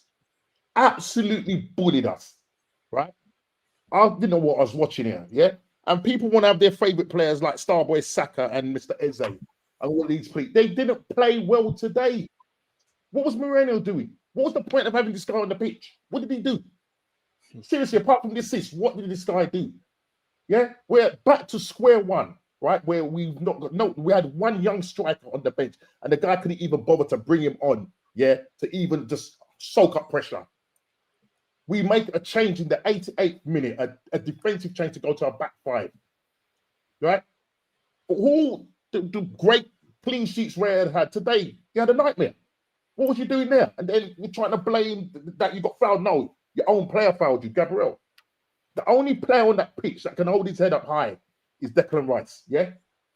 The only player on that pitch that can hold his head up high is Declan Rice. The rest of them was in the neck. And this is all down to Mr. Arteta. And people wonder why we got this. Because we've seen it all before. Tomorrow, Man City and Liverpool are playing, yeah? This is the time where you mount. These are the times where you need to mount the pressure. Sunderland is a newly promoted side. They're not. The thing is, right, people are saying, oh, yeah, we'll go in and slap them 4-0. No. Yeah, they're doing 4th place for a reason. They've only conceded up until at that point 8 goals. What are we doing here? Brother, I'll tell you what. I was watching the game. I was watching on the laptop, bro. I nearly launched the laptop. I nearly launched the laptop on my phone, bro, because of what the rubbish that I've been seeing today. Yeah, and you said it earlier on, Northside, before everybody came on, that a lot of the games we've been stinking away through it, and it was only a matter of time before it caught up with us. And that's why this morning when I woke up, and I had, when you have that funny feeling in your tummy, we all get it. Yeah, when you're just thinking, oh, it's Sunderland. I had this funny feeling in my tummy that, you know what, today might be a bad day. And unfortunately, it's turned out to be that. Tomorrow, if any one of those two sides win tomorrow, yeah, they're going to smell blood, especially if it's Man City. If Man City, right, win tomorrow, they're going to be 4 points behind us. They're going to smell blood. We, for 2 weeks now, got a stew on this. It feels like a loss. It feels like you cannot be losing in the 94th minute in the injury time. You can't. It's ridiculous. Not good enough. Yeah, and this is all down to Arteta. This is all down to Arteta. Eze should have been pulled earlier. Yeah, bring on Downham, bring on Ethan. What have these guys got to do to get a game? Yeah, and then the problem is yeah, you're running just because it's the international break. What, you think these guys are going on holiday? No, they're going to play for their national team. Right? They're not going to go and line a beach somewhere. They're going to go and play for their national team. But this guy decides he's going to run all of them into the ground. They make the 88th change with my man coming on, right? And we concede in the 94th minute. This is what happens when you sit back. We just couldn't soak the pressure up. And this is all down to Mikel Arteta. All down to him. No, I hear it, man. I hear it, bro. Facts. Francis, man, how are you feeling after this game, man? Man. Terrible. Absolutely terrible, man. Big up to everybody on the panel. Definitely big up to everybody in the chat as well. It's just terrible, man. Normski kind of hit some of my points I was going to bring up, which is good to see, good to hear.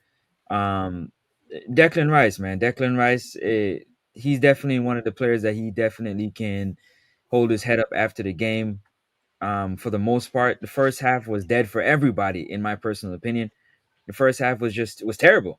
It was terrible to watch. The second half, I don't know what happened for Declan Rice. He came out the second half with more hunger, with more desire to do it. He pretty much took the game into his own hands and started to make things happen. Started to push and push and push. Again, the goal that we scored to equalize was off the back of Declan Rice pure energy. He turned over the Sunderland player, good tackle, turned over, passed it to Moreno. Moreno made a pass to Saka, near post. That's the equalizing goal right off the bat. The second goal that scored for us, clearly, Declan Rice passed the ball to Zubimendi. Zubimendi passed it quickly over to Trossard. But you know what they say, right? You say good teams are supposed to capitalize on the mistakes of bad teams. And Sunderland, the 2 goals that we scored was off mistakes. Because if Calafiori didn't make that run out to that corner flag, that Sunderland defender wouldn't have gave that little window, just that little window for Trossard to be able to put the top bins, because he literally shifted his body weight to the left, not trusting that the guy behind him had Calafiori. So he thought he was gonna that Trossard was gonna make that pass out to the left, and he shifted just a little bit. Trossard was able to make that movement. But aside from that, it was too much hold-up play, man. Too much hold-up play. Calafiori, the first goal that scored, Calafiori was ball watching. Declan Rice challenged Ballard. Then Gabriel didn't even jump. Ballard got a head onto it. He didn't even jump. Calafiori standing there looking like this. Deer in a headlight. Deer in the headlights. Ballard was able to get around Declan Rice and get to the ball before him. Zubimendi, Gabriel Mag, none of them closed down. None of them closed down. But Calafiori was standing right there, marking nobody. He was marking space on the first goal that scored in the first half. In the second half, same thing. You had little Zubimendi on Ballard. He got a little flick on. Instead of Gabriel trying to stick his foot in, he tried to head the ball between Rhea and Brody. Like, what kind of mistake is that for a big club? And again, you're thinking about it, that's a lesser opposition in Sunderland. Better teams will capitalize on those mistakes. We made too many mistakes today. The open play was dead. I don't know what Mikel Arteta is doing on that training pitch, but it is absolutely terrible. No movement, no creativity. You might as well throw away the clipboard. Forget about the clipboard, because they just out there doing their own thing. They out there literally doing their own thing. They're moving like crabs, man. They going sideways. They're going backwards. There's no movement. You put Eze in the 10. You want some creativity, but nobody's running behind.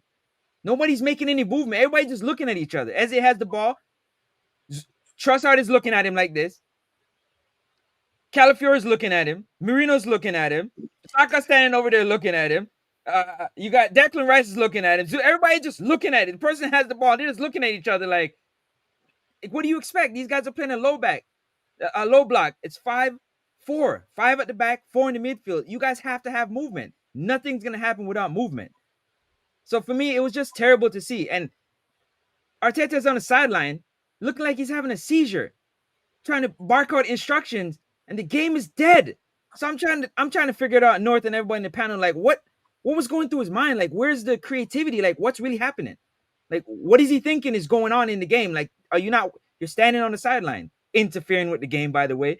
You're almost like you're on the field majority of the time. Like, what's going on? So for me, it was terrible to watch. Absolutely terrible to watch. If it wasn't for Declan Rice, man, they probably would have scored 2 or 3 more goals, to be very honest, coming out that second half. Yeah.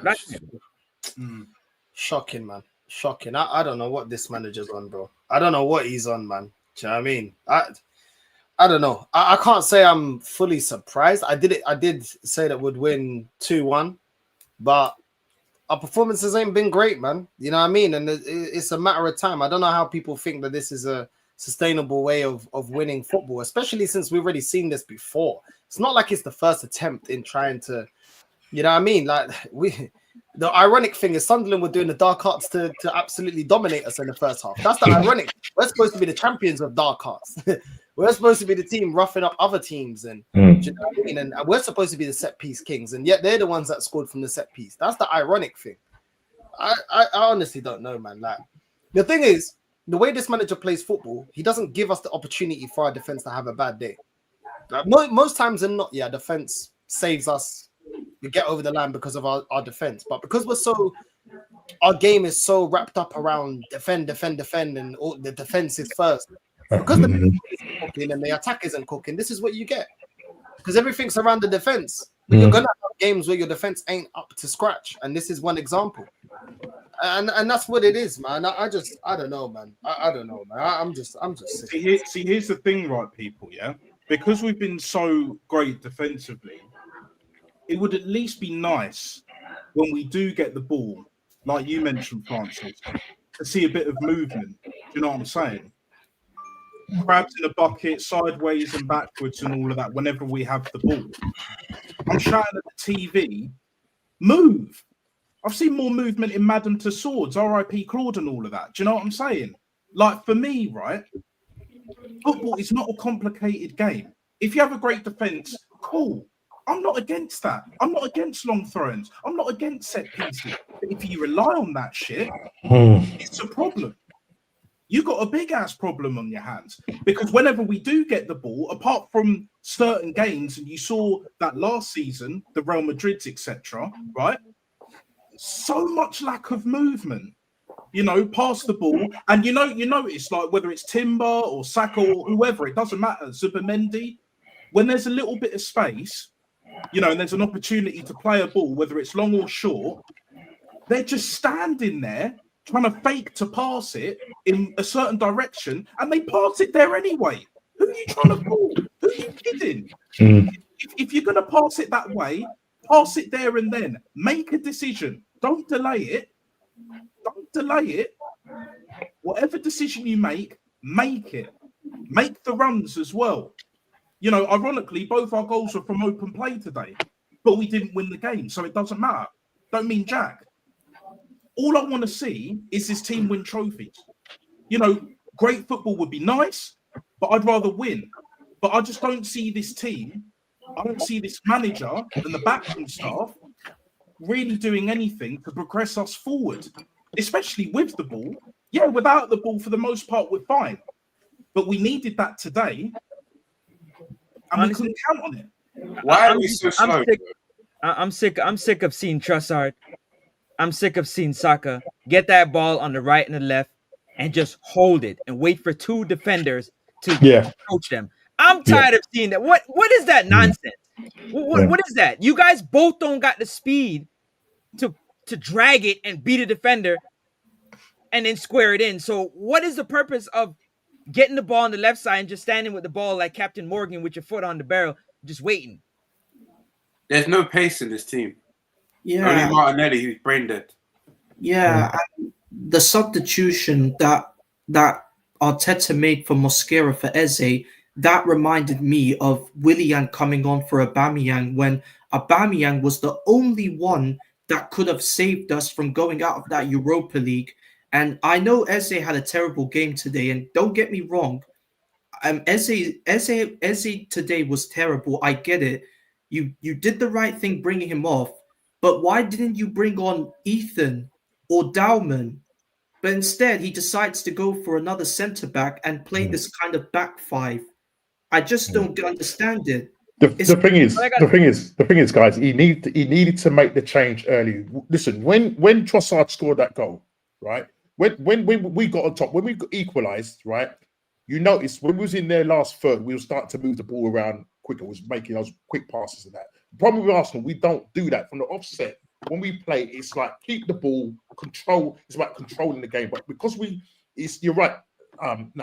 It's the thing of if Zubimendi's on the ball, who he picks up the ball from either Gabriel or Saliba, he will stand on the ball for about 5-10 seconds, sort of kicking it between his 2 feet, wondering just make the pass.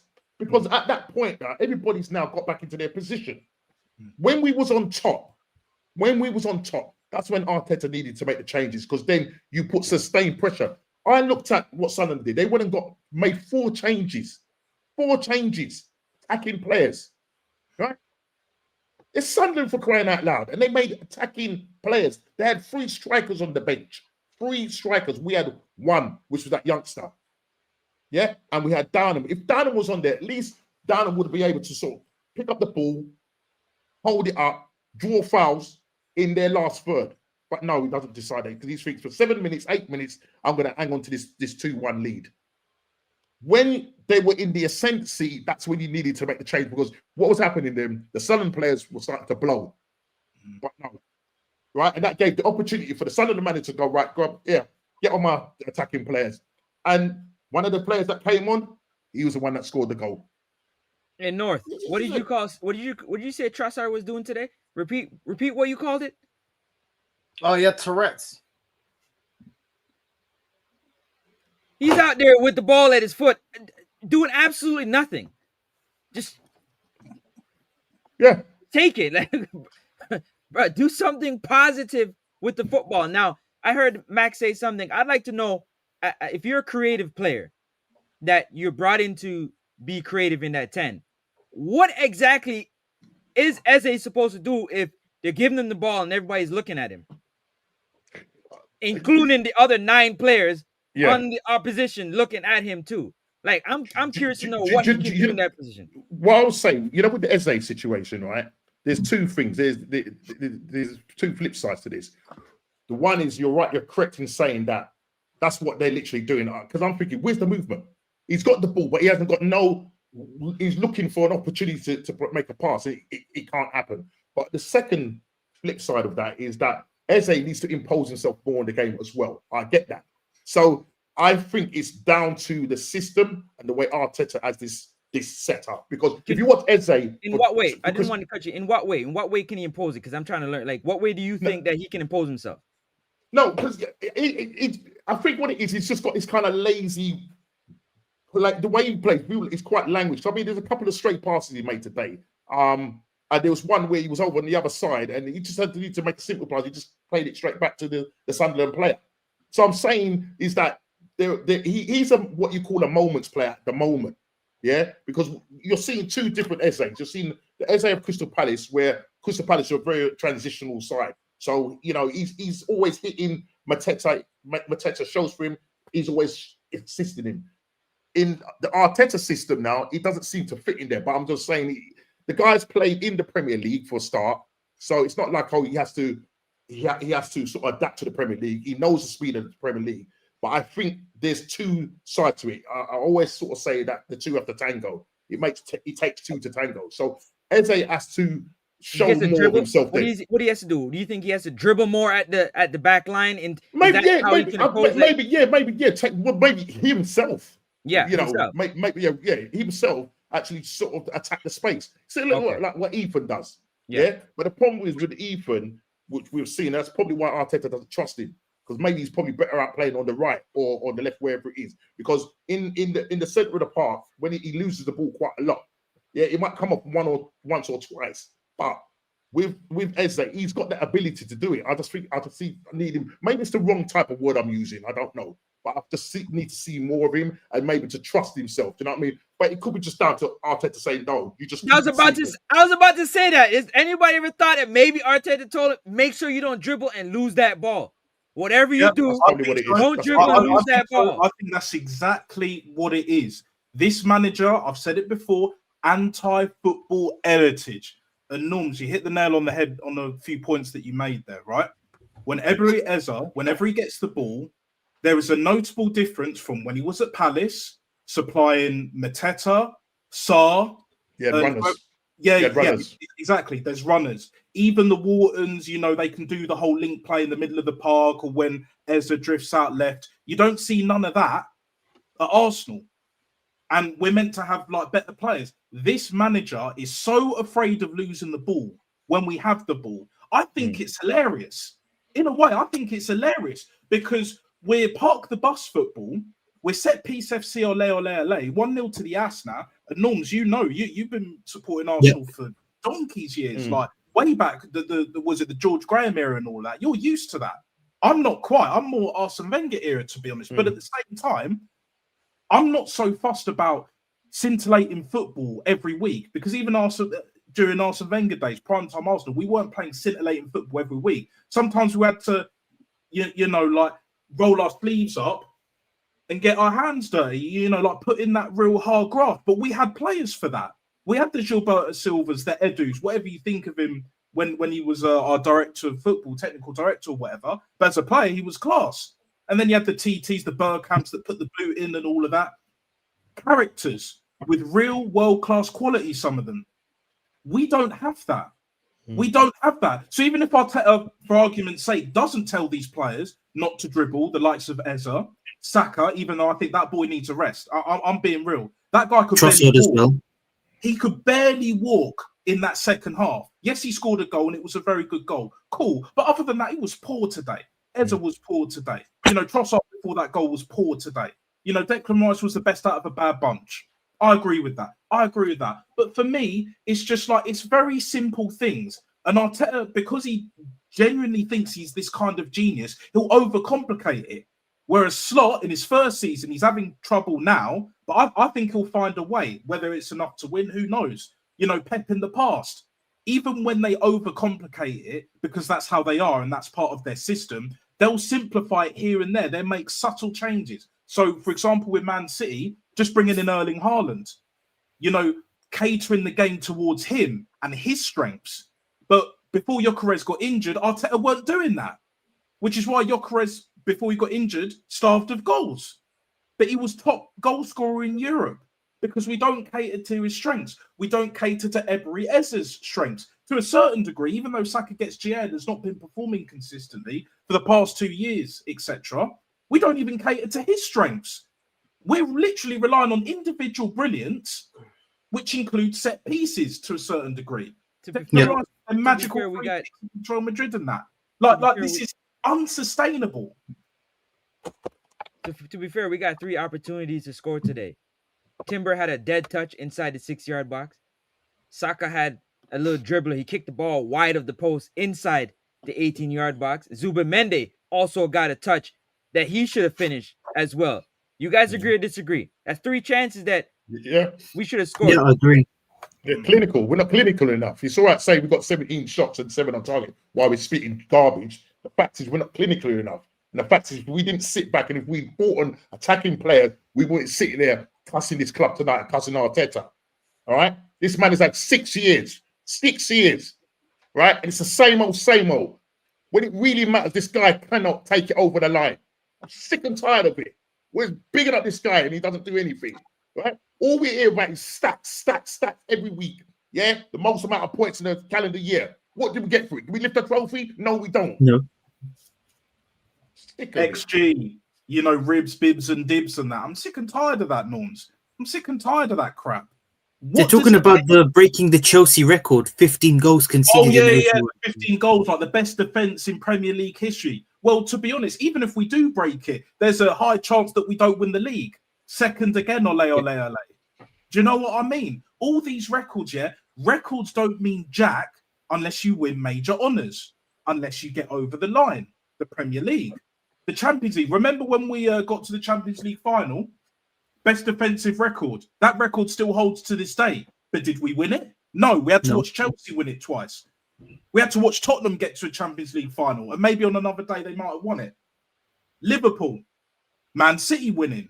Not only their first Champions League, they won it with a treble. How much more do we have to see other teams win till we just sit back and just go, you know what? This club ain't doing what's required for us to get over the line. Whether it's the manager, whether it's the players, whether it's the backroom staff, whatever's going on at this football club ain't working and hasn't been working since we moved from Highbury to the goddamn Emirates. It's not been working. All we've seen is FA Cups. Was it 4 or 5 FA Cups since we've been at the Emirates? I haven't seen a league title. I haven't seen a Champions League. I haven't seen a Europa League because we should have won that at least once. You know what I'm saying? Like, it's just an absolute disgrace. And yet people still want to make excuses for the manager, certain players, mainly the ones that are injured at the moment, like the Havertzes and Odegaards and all of that. I'm done with this crap, man. I just Stop want to making know excuses with the stats and start winning. Start performing. I just want to know for the last goal that scored. Yeah, you guys can tell me the last goal that scored. Ballard pretty much. What is Zubamende doing against a big fella like Ballard with Saliba standing right next to him? Saliba is supposed to push Zubamende into the midfield like, I got him. That ball is coming in. You need to challenge, run over both of them to get his head onto the end of that ball, right? And then how did Brody get ball side before Gabriel Magalhaes? Somebody explain that to me, because I don't understand. You can't do that, bro, because that would mean that we would go back to man marking, but man marking is too toxic and negative these days. Everything has to be zonal. You have to be in your space. Yeah, but he put Zubamende on his back. He said, little fella, held on to his jersey. Little fella, come here, because I'm going up in the air and I'm going to get this ball. And I'm going to flick it onto Brody that's right there. And Brody used his big strength and size and held Gabriel like, stay right here. I'm about to put this into the back of the net. Well, Raya should have stayed on his line for a start. I don't know what he was coming out for. Did you see Gabriel's reaction? Yeah, you saw it. He knows. He knows. That was his fault. Sorry, it's his fault. Listen, he's been doing well for us. What do you mean, Zoom? Go ahead. No, I'm saying it's his fault. Listen. We've been picking up the defense this season and fair play. But come on, man. That's what you saw there. What you just basically said. How's man getting goal side?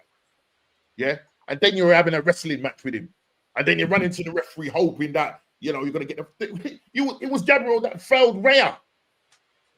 For crying out loud.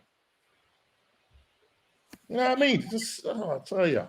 This is like Keystone Cops. It was like Keystone Cops in that defense there. But we bring it on ourselves. We bring it on ourselves because we sat too deep. Yeah. And he thought, I'm going to defend this next. They just kept putting ball after ball after ball. There's only a matter of time before you're gonna give under the pressure.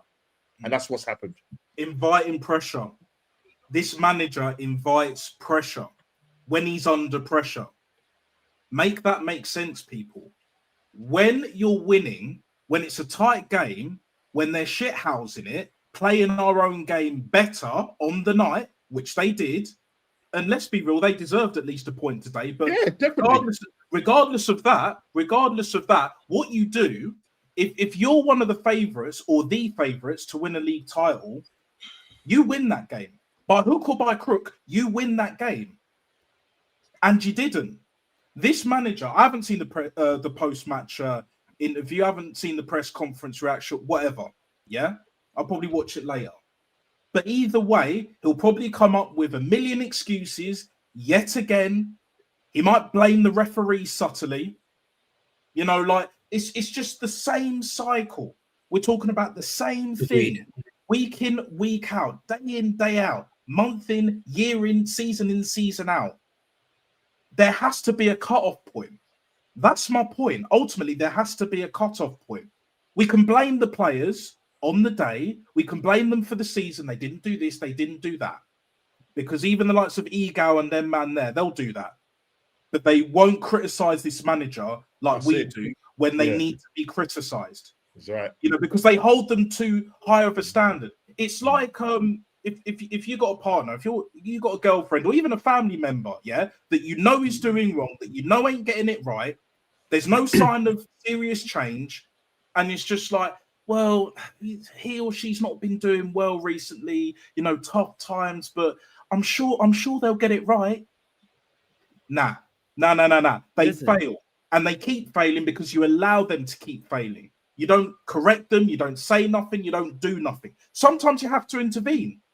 That's all we're saying, right, guys? That's all we're saying. Sometimes you have to intervene and just like, nah. You know, it's like Coach Carter. Remember Coach Carter when he first walked in? Richmond Oilers and all of that? The losing stops now.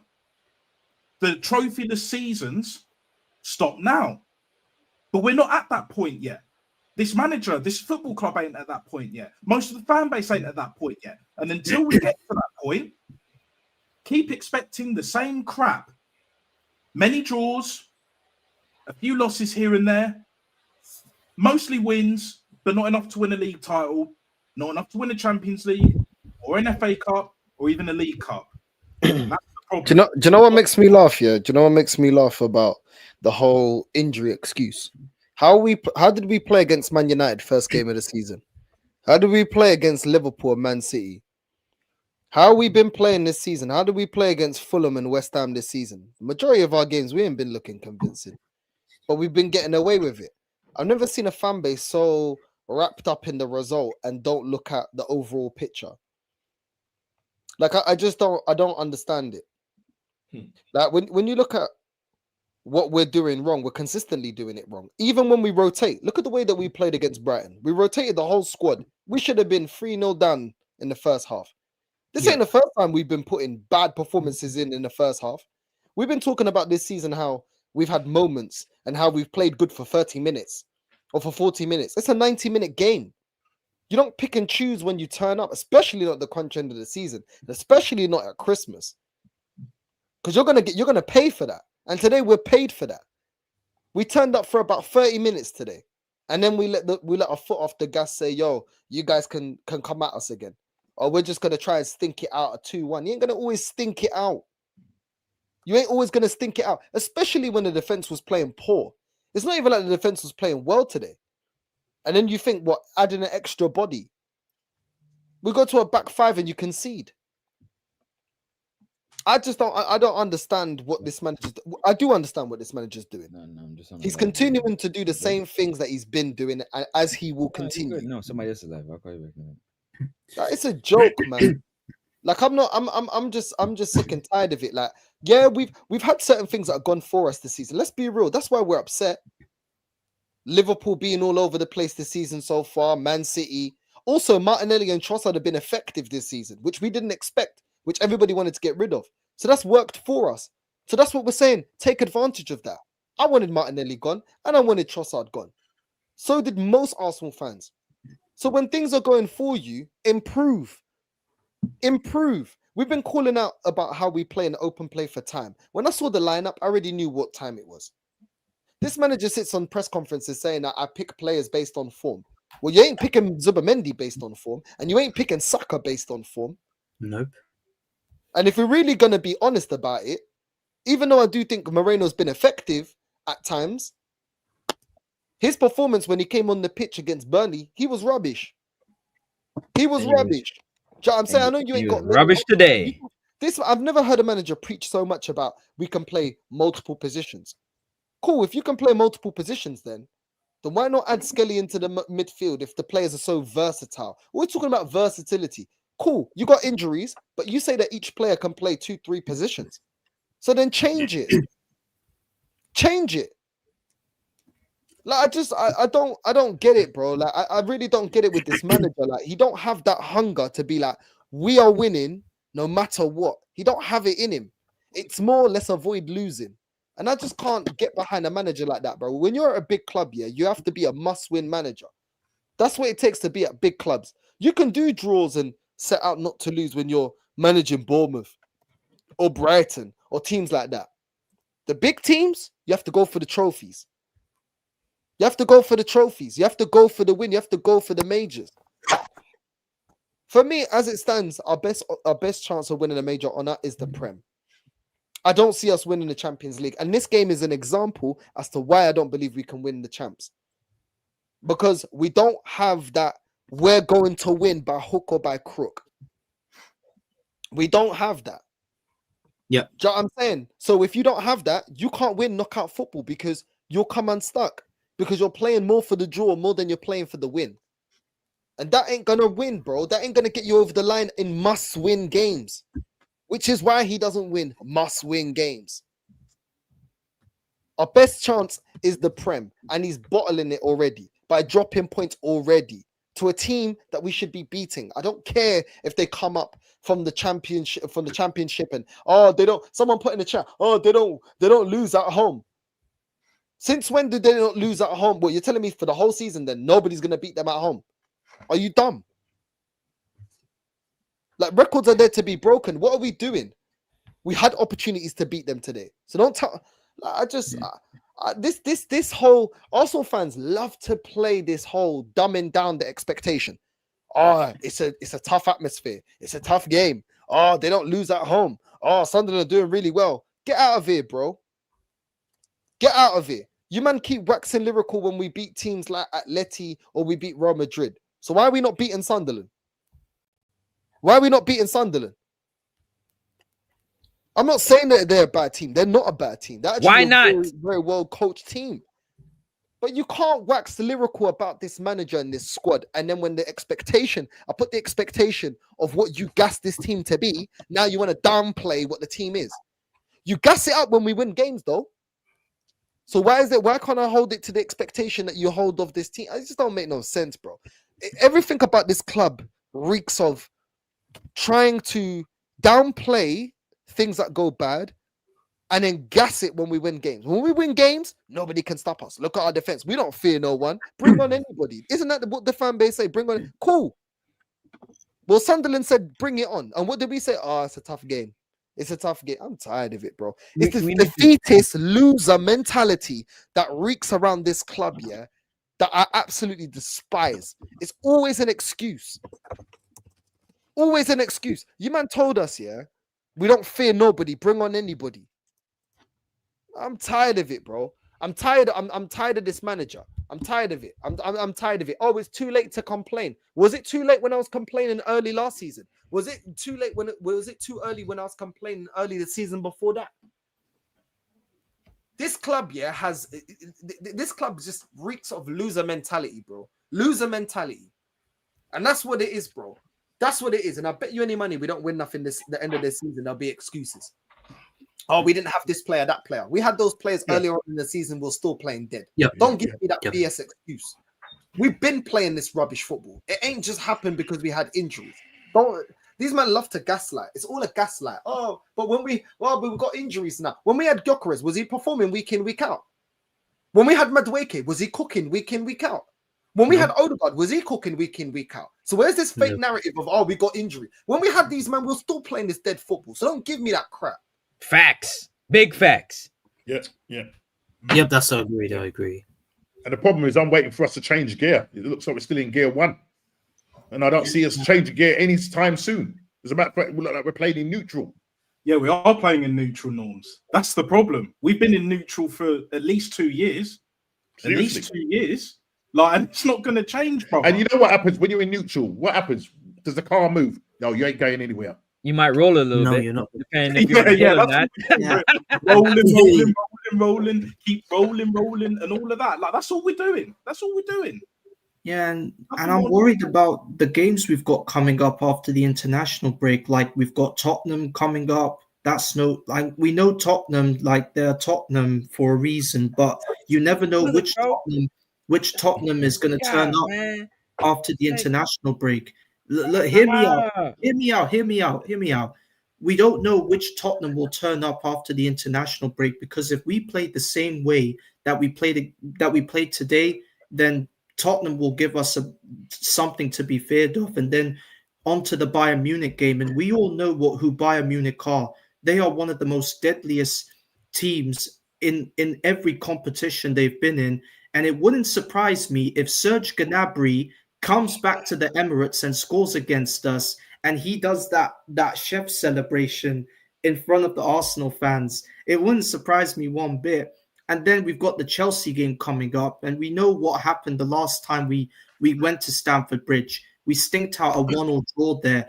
And you never know what Chelsea could do. They could do the same thing that they did to us last season.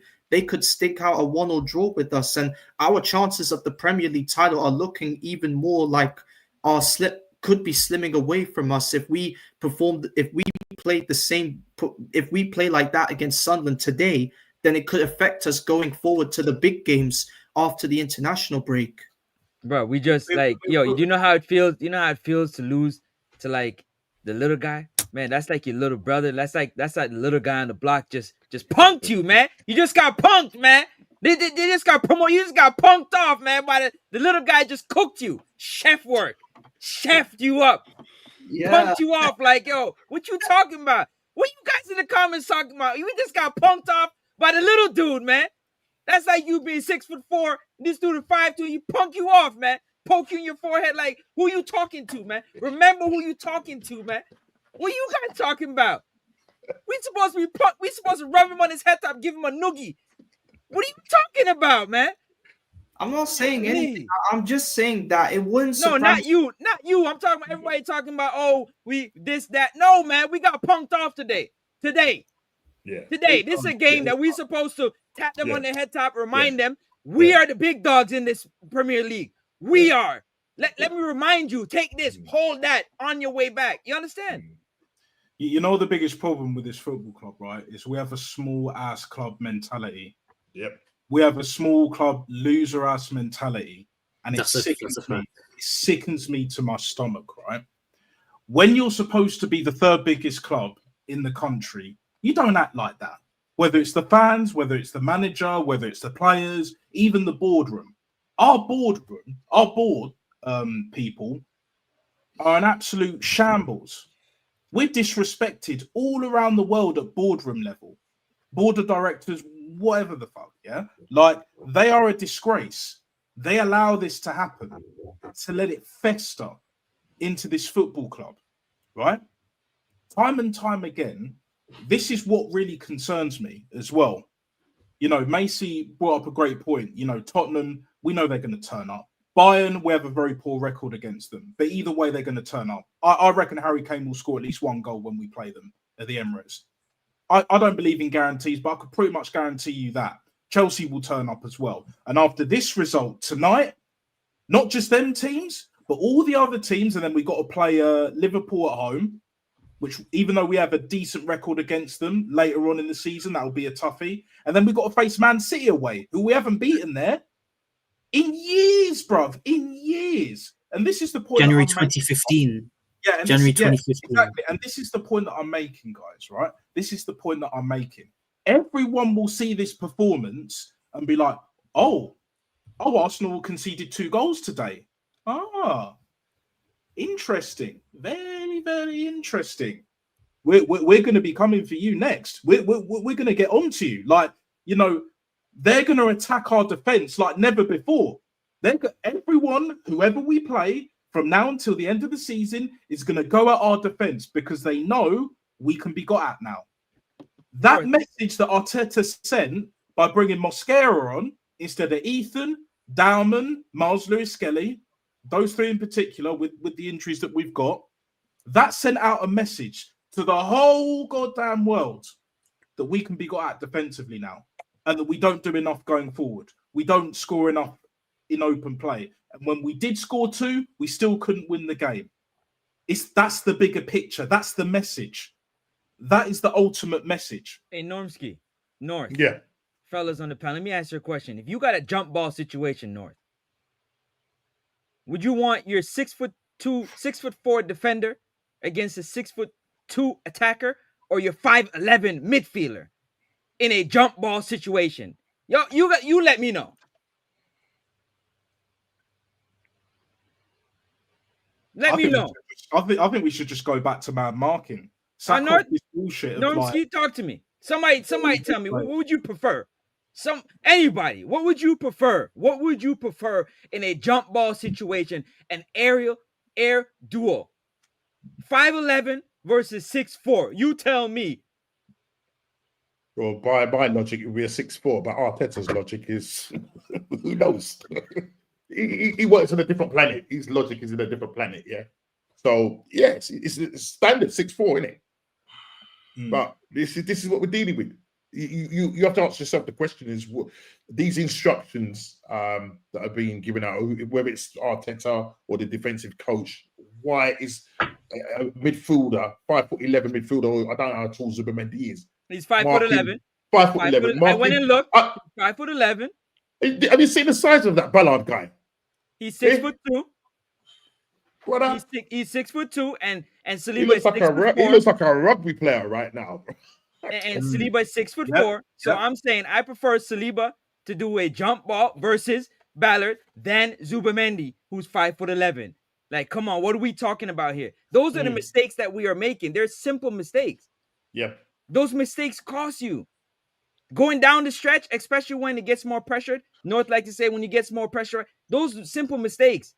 Those are mistakes that are made. Small margins, as he would say. Small margins. Fine margins, guys. Fine margins. Yeah. Do you know what I'm saying? We have to stay in the zone, guys. We have to stay in the flipping zone, guys. I don't care if you're 4'11", 5'11", 10'11".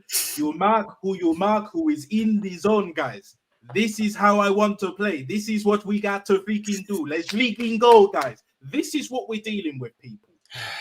Right here, right now. I wouldn't be surprised if Odegaard gets in the team because you know Odegaard's coming back from injury after the international break. Arteta will try. Arteta will put Eze on the bench and start Odegaard, and the midfield will stink. And he'll start Havertz instead of when Gyökeres comes back. I think Havertz will come back before Gyökeres most likely. But even if Gyökeres was fit, he'd start Havertz over Gyökeres. We know what this manager's going to do. So if we know, then all the other managers in the Premier League and every team we face in the cup competitions, they know.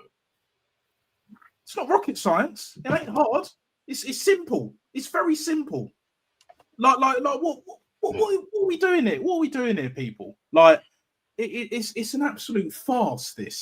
It's an absolute sham. Like this Wallad keeps getting away with diabolical criminal behaviour time and time again, and yet there's still going to be people that make excuses for him. 100. And barely cuss out the players that need to be cussed out, along with the manager. I don't think it's one or the other. I think it's both.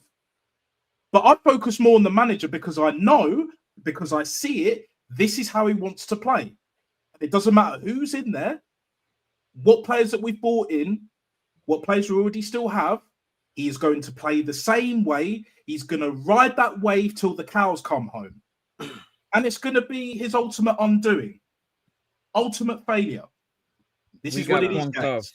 We got punked off by the little club today. That's all I know. That's the only thing I took away from this. We got bad up today. Yeah? We got bad up today by the little club. We're gonna get batted up even more. Wait till the crunch end of the season. Wait till the big games. You know what I'm saying? Be excited. That's what I'm gonna say. Be excited, guys. Don't complain now. Let's only review at the end of the season. Then everybody wants to get out like, you know what I mean? What happened? Where did it go wrong? Like there wasn't a section of the fan base calling about it and saying things like, where did it go wrong? Let's do an analysis. Let's do a deep dive into the season and where it went wrong. All the times that they will point out, they were saying, don't panic. It's early. It's only one game. Oh, but we're doing so well. Trust the thing. Trust this. It's all nonsense, man. But listen, big up to everyone locked in, man. I'm going to have something to eat, man, because this team is just finished me, bro. But listen, man. Kawaja, big up, bro. Big up Macy. Big up Normski. Big up Nat, big up Francis as well, and everybody else that jumped on. Big up to everyone locked in. I will be jumping on an emergency meeting after I've had my dinner. So we're going to redirect to Lee. And big up to everyone locked in. Northside raid on the way in. And we're out. Love. Bless up. Take care, guys.